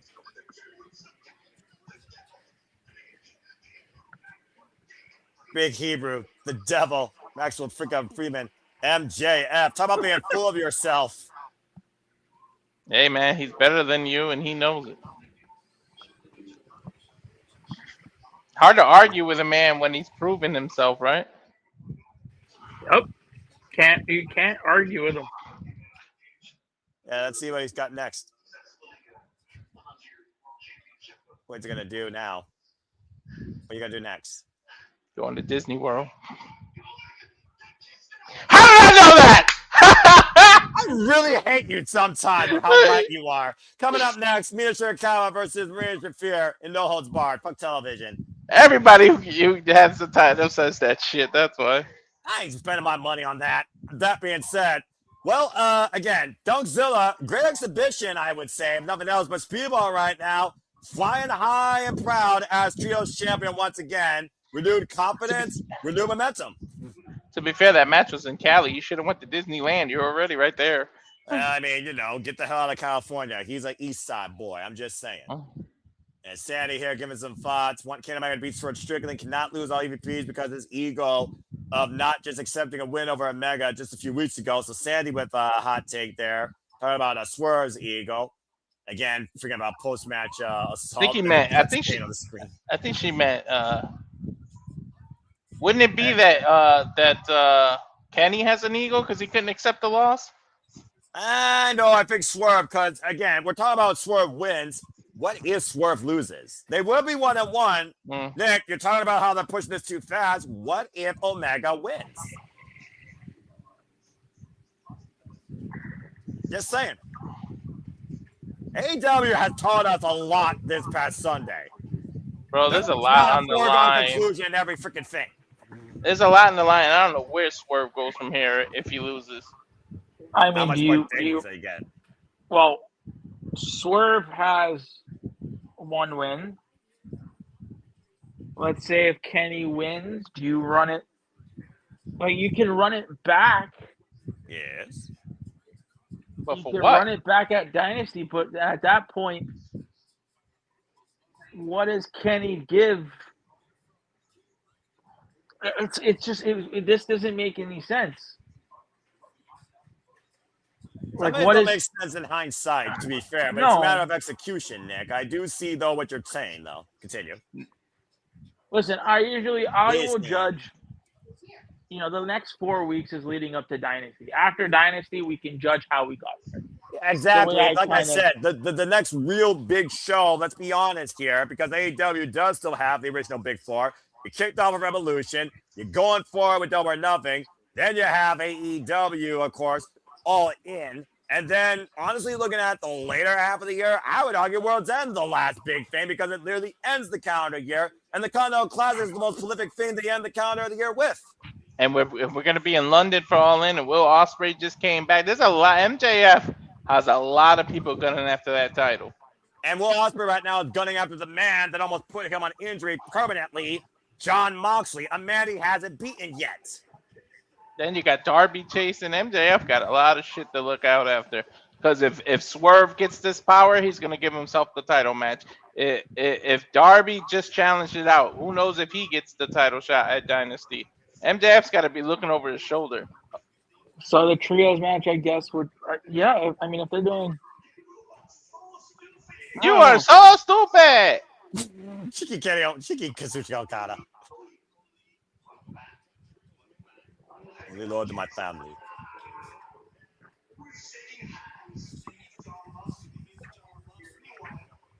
That's a good thing every time I see. This is really poetic because we're literally looking at former chaos here. Just putting that out there. For that familia. the freaking living thumb of the business, Don Callis. Beach. But Big Time Trios match to the come tonight, but coming up next, can Mina Shirakawa solve the problem? Round Hell 2, it's no. Mina versus Shafir. Oh boy. And it's no I don't- holds barred. I don't think any mathematician can solve this problem. It's a fair point, honestly. You called her the most dangerous woman in AEW, honestly. And we already heard what Mina Shafir said against Thomas Toni Storm. I retaliate and I mutilate. To think, when Thomas Toni Storm was just regular Toni Storm, she gave Marina Shafir sound advice. Do things your way and don't let people tell you how to do things differently. And Shafir followed that advice. But as we saw earlier tonight, for some weird reason, as Lufer speaks Luferese, Oh my God. Christ! Thomas Toni Storm literally was bludgeoned. The amount of blood, and I guarantee that was Rousey. Shafir saying, "Now your damn business." Will you stop that? I'm shocked they let her talk. Marina Shafir has been very vocal as of late, and it goes back to Shafir's newfound confidence in her own abilities and who she is as a competitor and the lieutenant for the Death Riders. Let's not forget, this is John Moxley's lieutenant. Not only does she train with them, she trains them. And like I said, Everybody love Mina! well, Yo, we're gonna have to stick to the last names because Mina and Marina is gonna be too much. the Mina Marina, the Mina and the Marina, the Mina and the Marina, the Mina and the Marina, the Mina and the Marina, the Mina and the Marina. Marina, Anyway, Mina, Marina, Mother's Milk. Try to say Whoa. that. Oh, wait a minute, Mina with a barbed wire baseball bat. This is no holds barred. I almost forgot that this could get violent. And lovely Mina violent. I don't know if I want to see Mina mutilated. But I mean, again, figure that Marina Shafir was responsible for what happened. You can't argue with Mina's emotions here in this moment. Damn, Mina, you should have saved that gear for All In. That looked like some England stuff. I'm about to say, I mean, you could also, of course, come out for a great win against Zeta Steel on Ring of Honor. I got mixed feelings about this match, seriously. I'm scared. Well, bell rings are underway. Referee Mike pulls it for this contest. Again, Marina Shafir does not fear a weapon. She is a walking weapon. Ooh. Aye, right to the thigh. Well, she is wearing cargo pants, but that helps. And again, oh gosh. And Shafir now trapping the arm of Mina and bringing that judo background into play. Scoop slam by the former MMA fighter. I don't think Mina cares about weapons and stuff either. She comes from the world of Japan. They don't give a shit. Well, that's fair. No, You don't want to give Marina Shafir a weapon, though. Nice drop kick to the left knee of Shafir. And Mina with the running knee strike. Finding on behalf of her timeless love bomb that was literally bludgeoned as the blood spilled on the floor. I don't know how smart this is, Mina. Now you see Shafir's face smiling and grinding. It's almost like Shafir welcomes this punishment, humors it. I think, honestly, Shafir laughs more at Mina than she does at Toni, but I think she also respects Mina more as a competitor. Remember the last time she asked her to do better, and Mina put up a hell of a fight in the Hammerstein Ballroom. Do you want to get in a kicking contest with Shafir, though? To your point, that's probably not the smart strategy. But also, this is not a regular match. It's no holds barred. Is that that champagne stuff? God, no. Mina, no. Well, we transport to Thailand. It's gonna be that broken glass thing. That once asked for a Taipei death match. This is what this is. Taipei. She's gonna break those glass. Oh God, Mina, why? Because Mina don't give a shit. That's accurate. I mean, when you're at Thomas Toni Storm, you lose your damn mind. Champagne bottle in hand. Oh, and a toe kick takes the bottle out of Mina's hands. Think about it. You gotta. If you're fighting this kind of match against a woman as dangerous as Shafir, you gotta go to lengths you normally wouldn't. I suppose that's true. Of course, Mina was not in action on Sunday, but Marina Shafir was, and it took literally biting the bee for Thomas Toni Storm to trap her in the biggest package, followed by a headbutt. A toe kick right now to Mina. I almost wonder if Shafir, though, is just mocking Thomas Toni Storm at this point now. Judo throw! Well, I'm about to say, not going to be the only one here. Judo throw! Wrap your alley, Walter, and stay tuned, folks. Walter Cruz does call MMA and the super fight with Gia and, of course, Ronda Rousey in May. 3 times. That one-on-one. Oh, taking a page out of Okada's book, huh? Beach. As this match continues in Peraza, picture-in-picture, stay tuned, fuck television. Does Mina have a solution to the problem? I think Shafir said fuck something else to the crowd. I mean, to be fair, it's zero fucks given when you're Marina Shafir. At the end of the day, there's only one thing on her mind, and that's combat and discipline, self-discipline more than anything else. And that is the Death Rider mentality. There's a reason why John Moxley put Marina Shafir in such a unique regard versus anyone else in only his Death Riders, but on the AEW roster. No one strikes like Shafir. No one wrestles like Shafir. No one trains like Shafir. She's her literal own mold. It doesn't give a fuck what you think about it. Oh my god. How do you make the most dangerous person already dangerous? Give her a fucking weapon. Look at this. I mean, this was the woman that would have took big pressure from Sword Strickland. Enough said. And then you got thoughts about this, thinking about the Ronda Rousey, and to think maybe it is Ronda Rousey, and we don't know, but that was like something out of a horror movie when we heard Mina and Renee freaking screaming and immediately cut. Do you really think it was Ronda that did that? Had to have been Ronda. Had to have been Ronda. It couldn't have been anybody else. I mean, that's what you're kind of you're building to, right? Are we building to her, or was it just some cross promotion? I'm just saying. Who else could it have? Oh, who else could it have been? Well, there's another former horsewoman that people have had on their minds recently, thinking about what if she came in and be part of a tag team, and she was the most legit bitch in WWE and my NXT. I'm just saying. There aren't no more legit bitches in WWE. I'm just saying. Anyway, right now, you're talking Shayna? No slam! Oh, sorry, Dick, you were saying? You're talking Shayna? That's exactly who I'm talking about. Shayna is contracted. She's in NXT. Yeah, she's like a GM or something, or like some backstage talent. Yeah. I guess. But like I said, I think they're just taking advantage of Rousey now because the fight is going to be in LA that she has. She's not going to do anything with them and leave camp. She's not going to leave camp, which is based in LA. So because they're in Fresno, that's not too far from LA. They can still do this, but then she's not going to continue until after that other fight. It does make me wonder, though, to your point, Walter, the next time they do have a residency, even for just a week in California, do we get the revenge of the timeless one against Ronda Rousey? And it indeed was her. And it sounds like it's saying something long-term and a whole different type of timeless fight. When's the fight? May 16th. And Tony Khan was invited to it.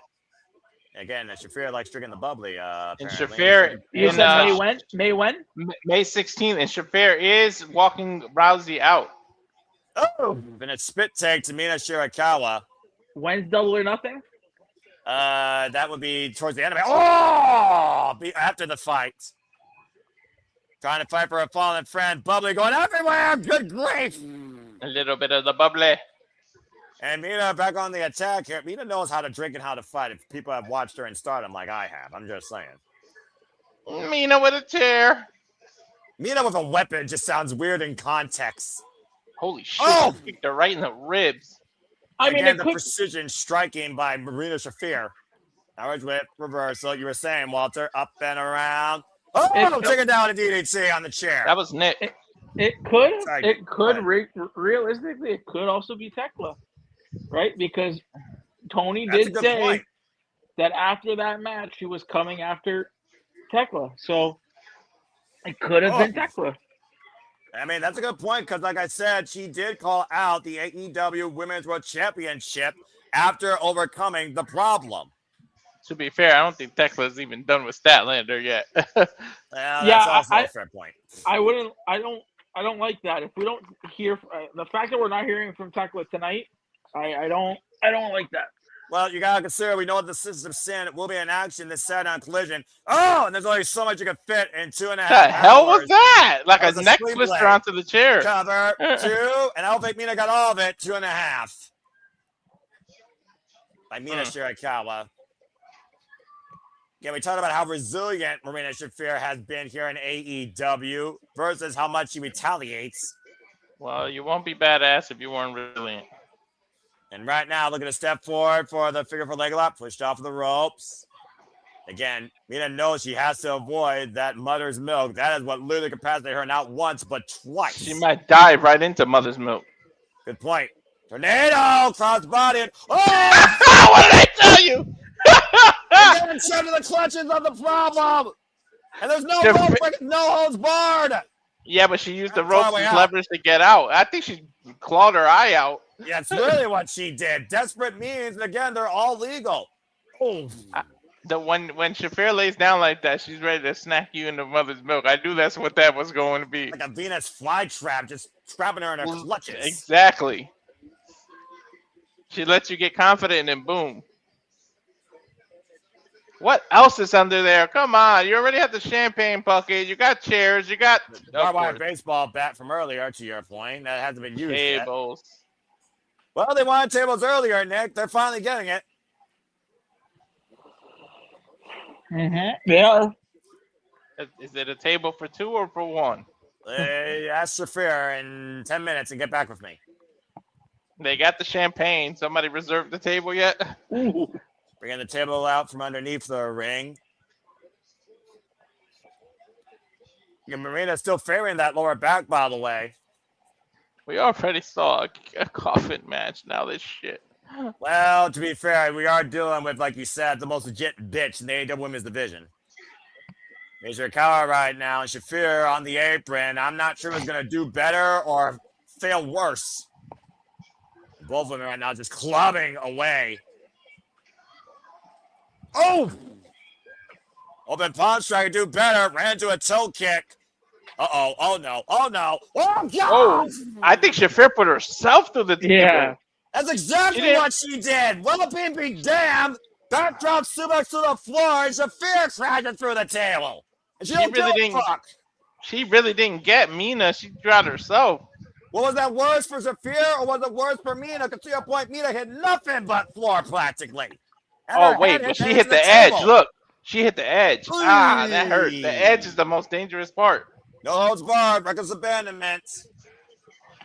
Disastrous landing, and again, Shafir favoring her lower back, and that might be the only saving grace from Mina. Now look at the foot punishment, cover, and kick out at 2, like a days ago cover there by Shafir, who wants Mina to do better. Shafir's not, I'm sorry, Mina's not going to give up that easy. Yeah, Shafir should have known that too. I think Shafir right now is in a subtle disbelief. I don't think Shafir cares because she gets happy delivering punishment. To be fair, I think Shafir likes punishing Mina the most, and I don't know necessarily that's the best thing for me to say on commentary. Mm-hmm. Been punishing her since Blood and Guts. And Mina Shirakawa grabbing another bottle of champagne, and that one's empty. Intimidating referee Mike Posey. I think Mike Posey is more intimidated by Shafir than just by Athena. Oh! Back fist! Cutlass spinning back fist! And don't forget, Shafir's barefooted too, and glass in the ring. Storm Zero cover 2, Mina with the win! With Storm Zero. Talk about poetic justice. The original Storm Zero, Monte had the Tiger Driver. Dude, that's poetic justice, Noah. No kidding. Talk about how much a woman's willing to fight for love. The fact that Mina wins is scaring me. I think Rousey is going to pop out now. Now, you see Shafir is shedding a little bit of blood on her shoulder. That bottle straight over her damn head. And again, we still don't know who attacked Thomas Toy Storm. Shafir wanted Mina to do better. She did better, all right. Damn. Come on, hit some unknown music so Rousey can come out. All right, well, let's look, dude. It's the fallout. Let's be subtle here, all right? Mina celebrating victory here again. She wasn't even involved in this fight. She stepped up towards her concussed out forever lover. But why is, that girl was bleeding bucket. But why is Mina winning that? I'm about to say, was Toni Storm at to win this? I thought it was over on Sunday. Again, where do we go in the AEW Women's Division? More and more unknowns. Bottom line, Mina did better tonight against Shafir. Problem solved for now. Marina just proved she can be just as badass. As we, speaking of badasses, let's go backstage to Andrade El Idolo, another person we should not leave out of the AEW Championship equation. Let's see what's on his mind next. No photos with Renee. She's married, and you don't want those problems with Mart. Will you stop that? John Cruz. I hate that I share a last name with this idiot. Oh, Don Callis on the phone. Oh my god, his big ass head still takes up the whole TV screen and he's on a phone. Damn. I didn't hear a word that man said. Wait, we are working with MJF? You're in business. Government's becoming Uh-oh! Did he is paying the family to take out Darby? It sounds like it. Money speaks. Big money, man. That is all about the money. Look at that suitcase. Take Darby out. Wait, does that mean MJF fears Darby Allin? Well, I don't know, man. I think Andrade is reluctantly accepting that offer. Coming up next, Jungle Jet Prairie and the Young Bucks taking on Kazuchika Okada and Punky Vice in a trios match. We come back here on Dynamite. Again, a lot more what ifs, a lot more questions and answers. We got full commercial break, fuck television. What does that say about MJF? He fears Darby that he has got to pay somebody to take him out. One of my favorites. Thank you for that, Sandy. God bless you. Well, I mean, again, we talk about AEW originals, one of the 4 pillars. MJF and Darby Allin are 2 of those original 4 pillars. And like I said, Darby Allin has always been a nuisance, a pest to go along AEW and to be a tag-along almost towards the AEW return to the picture when it involved MJF. The only time that Darby Allin challenged for the return when MJF held it was in a fatal 4-way, let's forget, at Double or Nothing in 2024. Mm-hmm. Nick, what do you guys say regarding that and Andrade's reluctancy to right now be the hitman for the Don Callis family to neutralize Darby Allin? He right now might be taking a break, so we'll get his thoughts here later. I mean, again, Andrade Hilo, does money talk? I mean, is money more valuable than gold at this point? Business, it's just one of those things right now where business conflicts can literally affect a person's interests. Again, we don't know what's next for fucking AEW Women's World Championship picture. We know the tag division has been heated up a whole different style thanks to Divine Dominion. And we got the Brawling Birds, Jamie Hernandez Windsor coming back from London and Wrestle Kingdom 8, by the way. Of course, taking on the Sister Sin. And I think right there is going to give some foreshadowing. Chris Statlander truly is removed from the Triangle of Madness crosshairs. As, of course, Sky Blue and Julia Hart will be in tag team action this Saturday. We also saw Mina Shirakawa brain Shafir with a champagne bottle, but is anything really settled right now? And again, who took out Timeless Toni Storm? We don't know. Mm-hmm.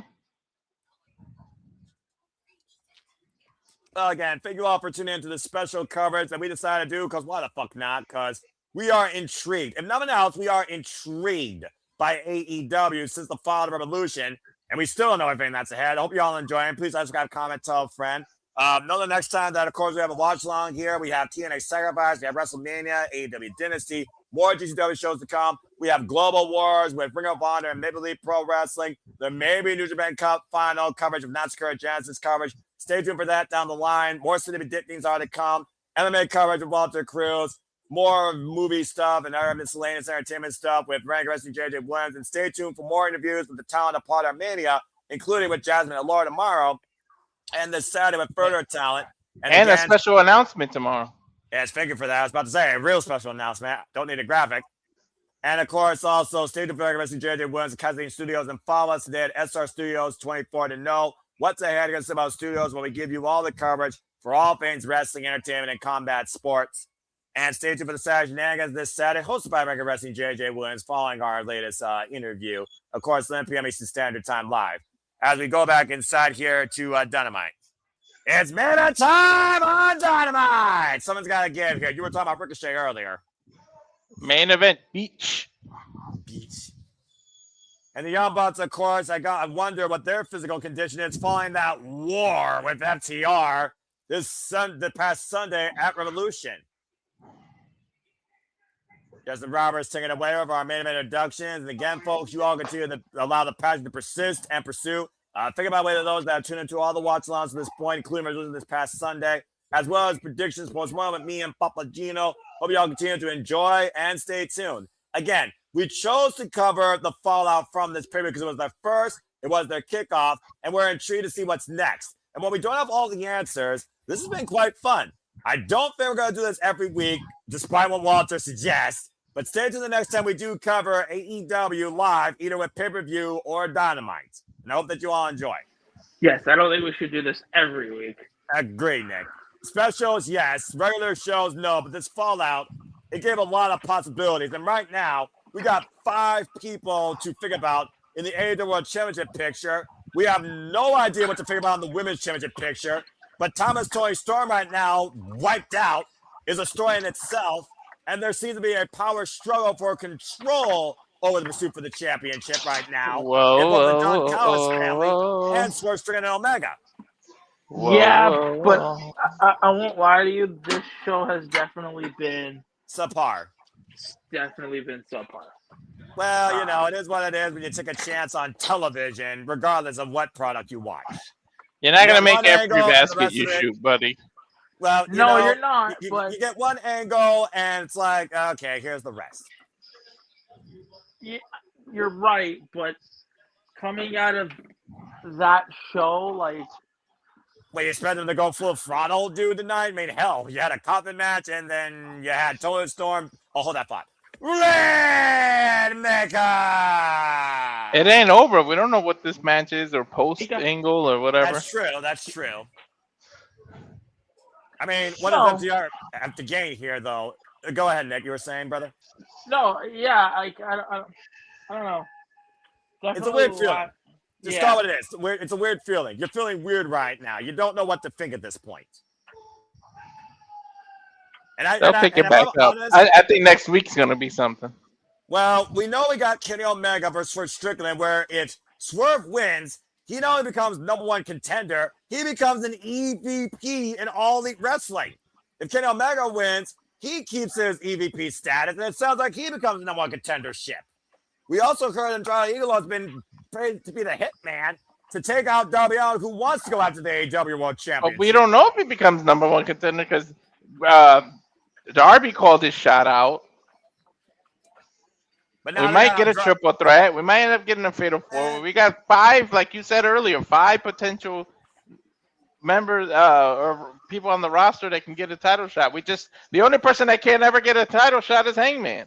According to his word, and again, integrity, I want to believe is still something in professional wrestling, but we'll see how far that goes. And again, no Hangman tonight, as he was left out on a stretcher. Yeah, no Hangman or MJF. I would have been shocked if either one of them showed up tonight. Well, no, again, we technically got MJF. Exclusive. Yeah, again, we know where he's going. He's going to Disney blank, whatever. World. But we got no, I mean, did we not get Ricochet for his conduct on social media? I mean, no Takeshita. I heard about that, and that one might be a good reason why. We know, Ospreay has John Moxley in his crosshairs, and to your point, Nick, Tenochi Takeshita, what's going through the Alpha's mind? He lost definitively on his own merit against John Moxley. What is next for the Alpha? You guys got to remember, Perry could be just not even having him on the mind, but they could still, all 3 of them could still be there for Ricochet and come out at the end of this match. Well, also to that point, what about FTR that got bum rushed by Adam Copeland and Christian Cage and the Young Bucks, who were standing eye to eye with the tag titles drawing the line in the sand? You know, why haven't we heard from Tekla? Like, I know this is a center on Collision, but you know, we should have heard from Tekla. Why didn't we hear from Stad? You know, because you don't put everything at once on the fallout of Dynamite, as you know, Nick. We could, for that matter, we could have on Collision. We could have heard from Christian and Cage and how it feels coming back and their intentions, but you can't blow your load all on one show, man. And you did say again, Nick, 4 weeks. You're not going to build angles out of every, especially World Championship, in a single episode, especially following a pay-per-view. Slow burn, bruv. And even you have said yourself, while they're long, the pay-per-views do not miss. No. Let's see what happens. Let's see what they announce for next week. Dynasty is coming up, but you still got to save some shit from All In. That's your WrestleMania. Well, yeah, and again, we got a long way to go, Yeah, and but that's long term. I think. Yeah. Here's the thing, guys. I'm just gonna say this right now. We're on a high from adrenaline this past Sunday, and it hasn't cooled down. And you guys still thought that we were going to be a gear above cruise control tonight. I did not expect that. I expected one thing tonight while we decided to do this. What's next towards the AEW Men's World Championship? And I feel that's what's most important. And we have 3 or 4 different ways right now in deciphering what we think's next for that. Mm-hmm. And if nothing else, are we not breathing conversation? And if you aren't doing that in the wrestling business, what the fuck are you doing? Yep. Between the Men's World Championship and who can cuss Thomas Toni Storm, you got 2 big angles out of the night to figure about headed into next week. And Ospreay, of course, and John Moxley's crosshairs. So Continental, Women's Division, World Championship, not bad. And Darbin Allin removed from Gabe Kidd. What's next for the Dogs? Yeah, your guess is good as mine. Big what ifs. I like having more what ifs than knowing, okay, contentment. And speaking of what's next, TNT Championship will be defended this Saturday on Slam Dunk Saturday. Kyle Fletcher going one-on-one against Robbie Eagles. Braun Burns, Alex Winston, and Jamie Hayter taking on the System Sin. Los Frasco Monopolies and Trios action. Beast Mortos, Rouge, and of course, Sammy Guevara. And others to go. Death Riders, Clarks, Nolan, and Derek Garcia taking on Commander Mascara Dorada. Jay Lee from Lee Johnson taking on Orange Cassidy and Roderick Strong. And we will see Divine Dominion, the new AEW Women's World Tag Team Champions in action. All this. That's somebody that I would have loved to have seen tonight. Sure that. And it got another Perazzo picture. Fuck television. Also, Ciampa going one-on-one against Leo Rush. So it sounds like a lot more of the fallout and direction going to develop more during the Collision weekend. Keep in mind, it's a weekend, not a one-night thing. Dude, Leo Rush has completely changed his character. I'm liking this shit. What the hell? He went from Blackheart to Cruz to what the hell is he now? Someone explain. No, I like the context though. It's different. I will say that. Better than I think he's Blackheart. Legion of Doom jacket. True that. Go ahead, Nick. No, I think he's leaning into his Blackheart gimmick. It'll be interesting to see. Yeah, fair enough. Ooh, nice. Ran into both their boots. Yeah, I'm about to say a little miscommunication there by Don Kyle's family, Roppongi Vice. Of course, we know Roppongi Vice, Triple Red and Wrecker Male from our IWGP Junior Heavyweight Tag Team Champions and Junior Tag League winners, Chucho Okada, notorious 6-man never openweight champion, and might I add, still AEW International Champion. This is going to be interesting with Andrade because last time Don Callis did something involving money, it didn't work out so well. Ask the Young Bucks. I mean, yeah, they got and lost like $1 million in the span of a few weeks. Money talks, I suppose, in the Don Callis family. And again, we know that, of course, we'll be going soon to South Carolina. Oh, Jesus. North Carolina. And to the next point, the entire week of Dynasty will take place through Canada. Oh, Canada. Not copyright. Lucky, damn it, lucky. Actually, those aren't copyrighted. Oh, yeah. National anthems aren't not copyrighted. Okay, I get it. It freaking still annoys me. Damn it. I always find a reason to annoy me.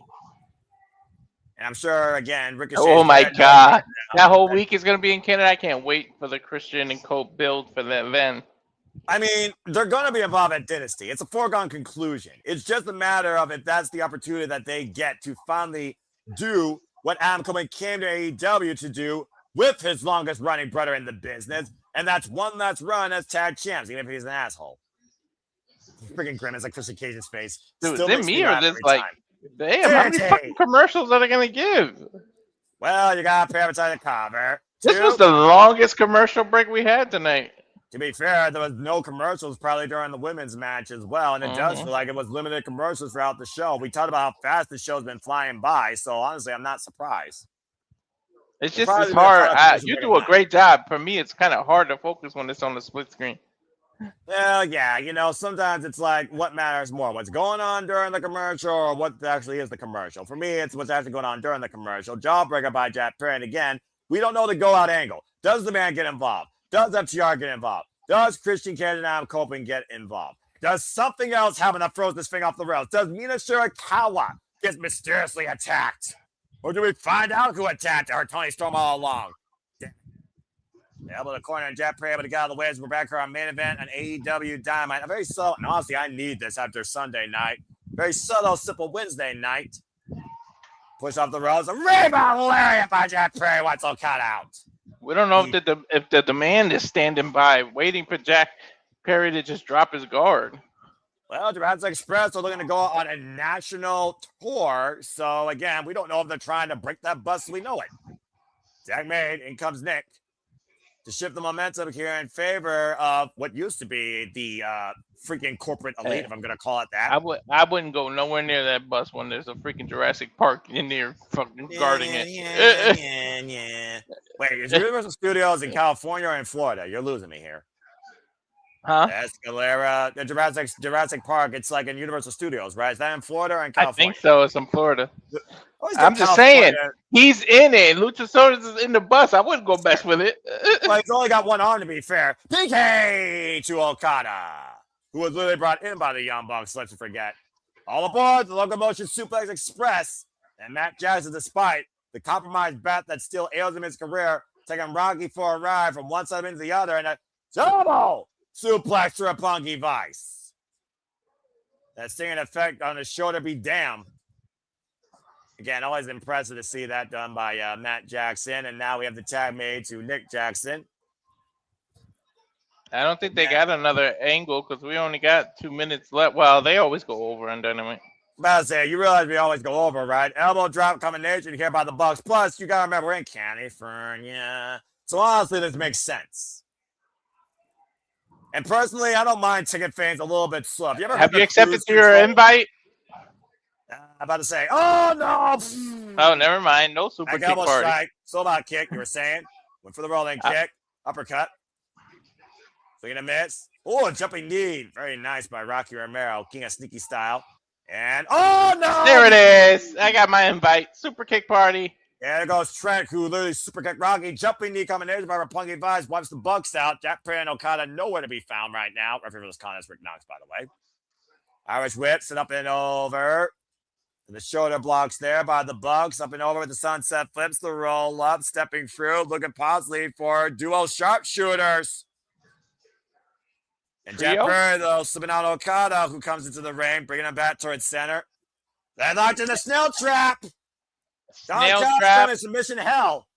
Sharpshooters and snail traps. Incredible trios offense here, as I believe Rocky. Who's legal? Everybody's making it Rocky. I thought it was Rocky and Nick, to be fair. Mm-hmm. And to Sandy's point, by the way, folks, remember, New Japan Pro Wrestling, the New Japan Cup's currently going on, and the semifinals are coming up on March 20th. The Alpha, who will be involved during that stint of the tour, might be on his way to Japan as we speak, as he is the Injured World Television Champion and is triple contracted. Super kick. Tope! Throws himself for Tremper with the Tope Suicida. Back in live action, though, Rocky Romero looking for sliced bread on Matt. Matt able to counter it. Uh-oh. And looking to hook up. Drop kick to the knee, preventing the Meltzer driver by Okada. Right in the eyes. It's breaking down as expected. Big boot to Jack Perry, turns sideways. Slice. Rocky Romero. Slice bread. Oh, man. Ooh, what a knee. Yeah, ready knee by Trent Beretta. And they could be on the verge of taking this here. Got him hooked. Strong zero. Covered by Rocky and Jack Perry with the save. Damn, Jack Perry got in there last second. Yeah, desperate save there. Just diving in there by Jack Perry. But come on, senior referee. Get some control in this match. You know as well as I do when it comes to AEW, there is a leniency in tag team wrestling. Especially with Knox. And, well, I didn't want to point out that, but you're not wrong there. Cheeky pose there by the Don Callis family.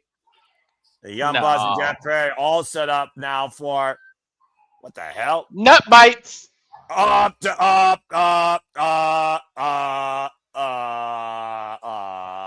and roll up inside cradle. Right in the Don Callis family jewels. Yeah, let's go with that. Oh! I guess the Young Bucks learn how to be savage like Jack Perry, who said a caveman can't teach them. Trigger. Big trigger to Rocky Romero. It looks like they're going to set him up for a sacrifice. Running knee strap by Jeff Perry. Choose the half Young Bucks, the cover, and Jeff Perry in the Bucks with a win. Oh, man. Wow. Nick is holding his shoulder bad. Well, good Where's return that, to Matt? form, though, by this trio. I will say that. Something happened to Matt's. Is that Nick? Matt or Nick's shoulder is gone. Yeah, big time reset here for the Young Bucks. I think both their shoulders are gone, if we're being perfectly honest here.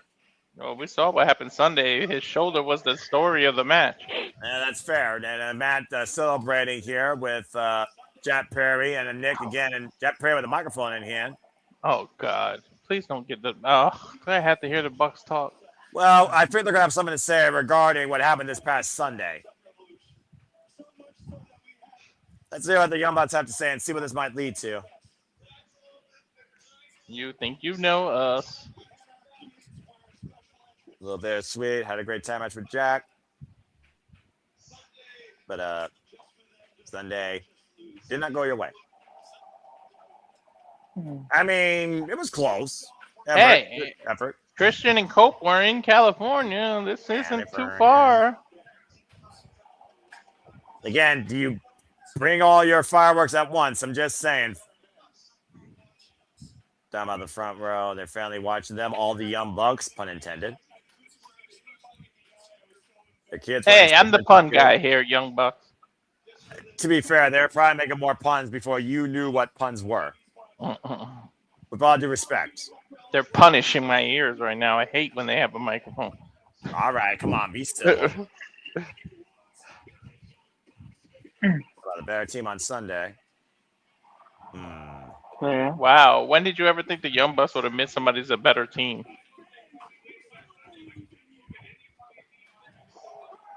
It was his birthday? I guess he had a belated birthday. I didn't know that.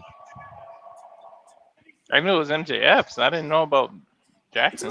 Well, we all know how many people could share a birthday on the same day. Let's just call it what it is. Remember who you are. Talking about himself. Sounds like some self-motivation here.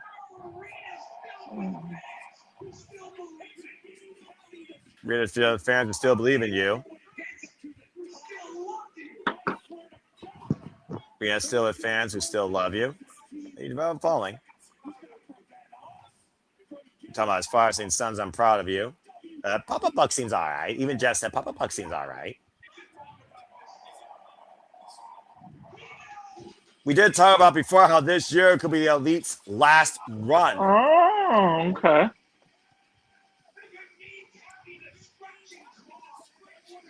Means I'm going to stretch. Are they going to give up their power too in a tag match? There's a person, there's a team. There's going to defend us for getting our AEW tag team titles for our fourth time. Sure about that? Well, I think I know two people. What? Yeah, I think you know a person, Walter, and they also know what it means to seize opportunity. Adam Coffin in the building. They took the drive to Fresno. Where's his asshole? I'm just saying. Where's his asshole? Is he going to come from behind again? Well, I mean, do the Young Bucks and Adam Coffin and Christian Cage have mutual respect? Does Christian have a respect for anyone? That's fair. This is the guy that does say your father is dead. We know the Young Bucks' father isn't dead. Ah, fuck, here he is. Interesting. Okay, so I mean, this is where we're talked about what you thought the tag team scene might be becoming, Nick, and I think your premonition is slowly coming to fruition. Here comes Christian Cage. I knew they were here. Duh, they were in California. Exactly. They're back. And they're back for revenge, and they're back for the tag team championships, as we clearly saw on Sunday. The first time we're seeing Adam Coleman and Christian Cage since AEW All Out last year in Toronto. FTR did some shit to them, man. Took them out. Yeah, including Adam Coleman's wife. And to be fair, the matriarchy also played heavily involved in that. Let's see what the ANC has to say, or ANC. Never thought I'd see this, and I know I've never thought I'd see it. This is a time capsule and a half.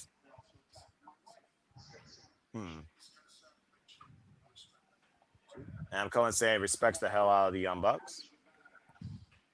Dude, you know there's like close to like 80 years of experience in the ring right now.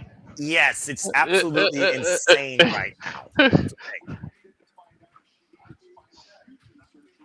That being said, I can relate. Interesting. As I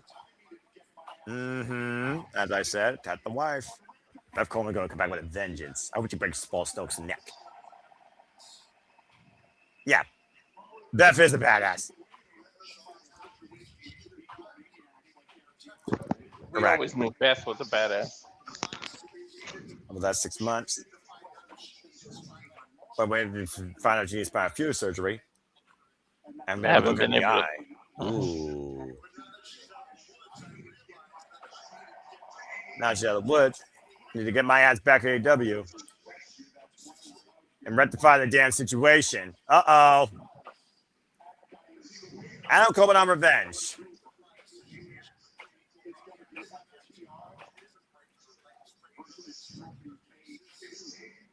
Christian Cage. Just arms folded and just. It's more important than families. And that's taking the AEW Tag Team Championships. There's only one set of titles and so many tag teams. True that. Well, you to hear from us first. At Dynasty in Vancouver. It's going to be FTR versus Kobe Cage 2 for the AEW World Tag Team Championships. That's official. And the graphic is there. What? Now Christian Cage with the mic. You understand this situation is personal for me too. Winning the Tag Team just means to make a ton of money. Let's never change, Christian. Selfish prick. We just prove that we're not only the best tag team, our generation. We get to prove we're the best tag team of your generation. Oh, I like this. FTR. Uh-oh. I mean, I've said it. We've said it since like Dynasty. Like it's the name of the show. It is the name of the show. Yes. It's just it makes sense between all these three teams, right? It's all about the each team's legacy, each of their dynasties. Yeah, but look at what team's on the stage. What's the gold? And Smallstoke has a mic. Copeland and the Bucks saying, "Shut up!" Yeah, no one wants to hear you. You friggin' pipple. So I guess I guess in these next few weeks we're gonna get. I mean, yeah, we must get. Well, the match is made official for the pay-per-view. Super kick by Cash. Spear attacks. And Christian Cage lining up Cash. Oh, and a low blow. He'll go. Now hit the Young Bucks. Hit the Young Bucks. Hit the Young Bucks. It's good. Well, that was a well.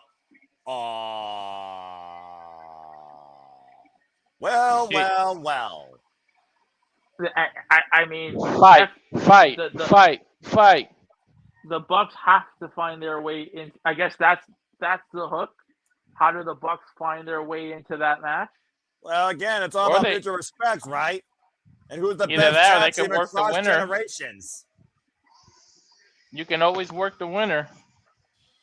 Well, we might be looking at a picture of things to come as Adam Coleman and Christian Cage hold the AEW World Tag Team Champions. And it is official at Dynasty, April 12th. It will be Cage and Cope challenging FDR for the AEW Tag Team straps.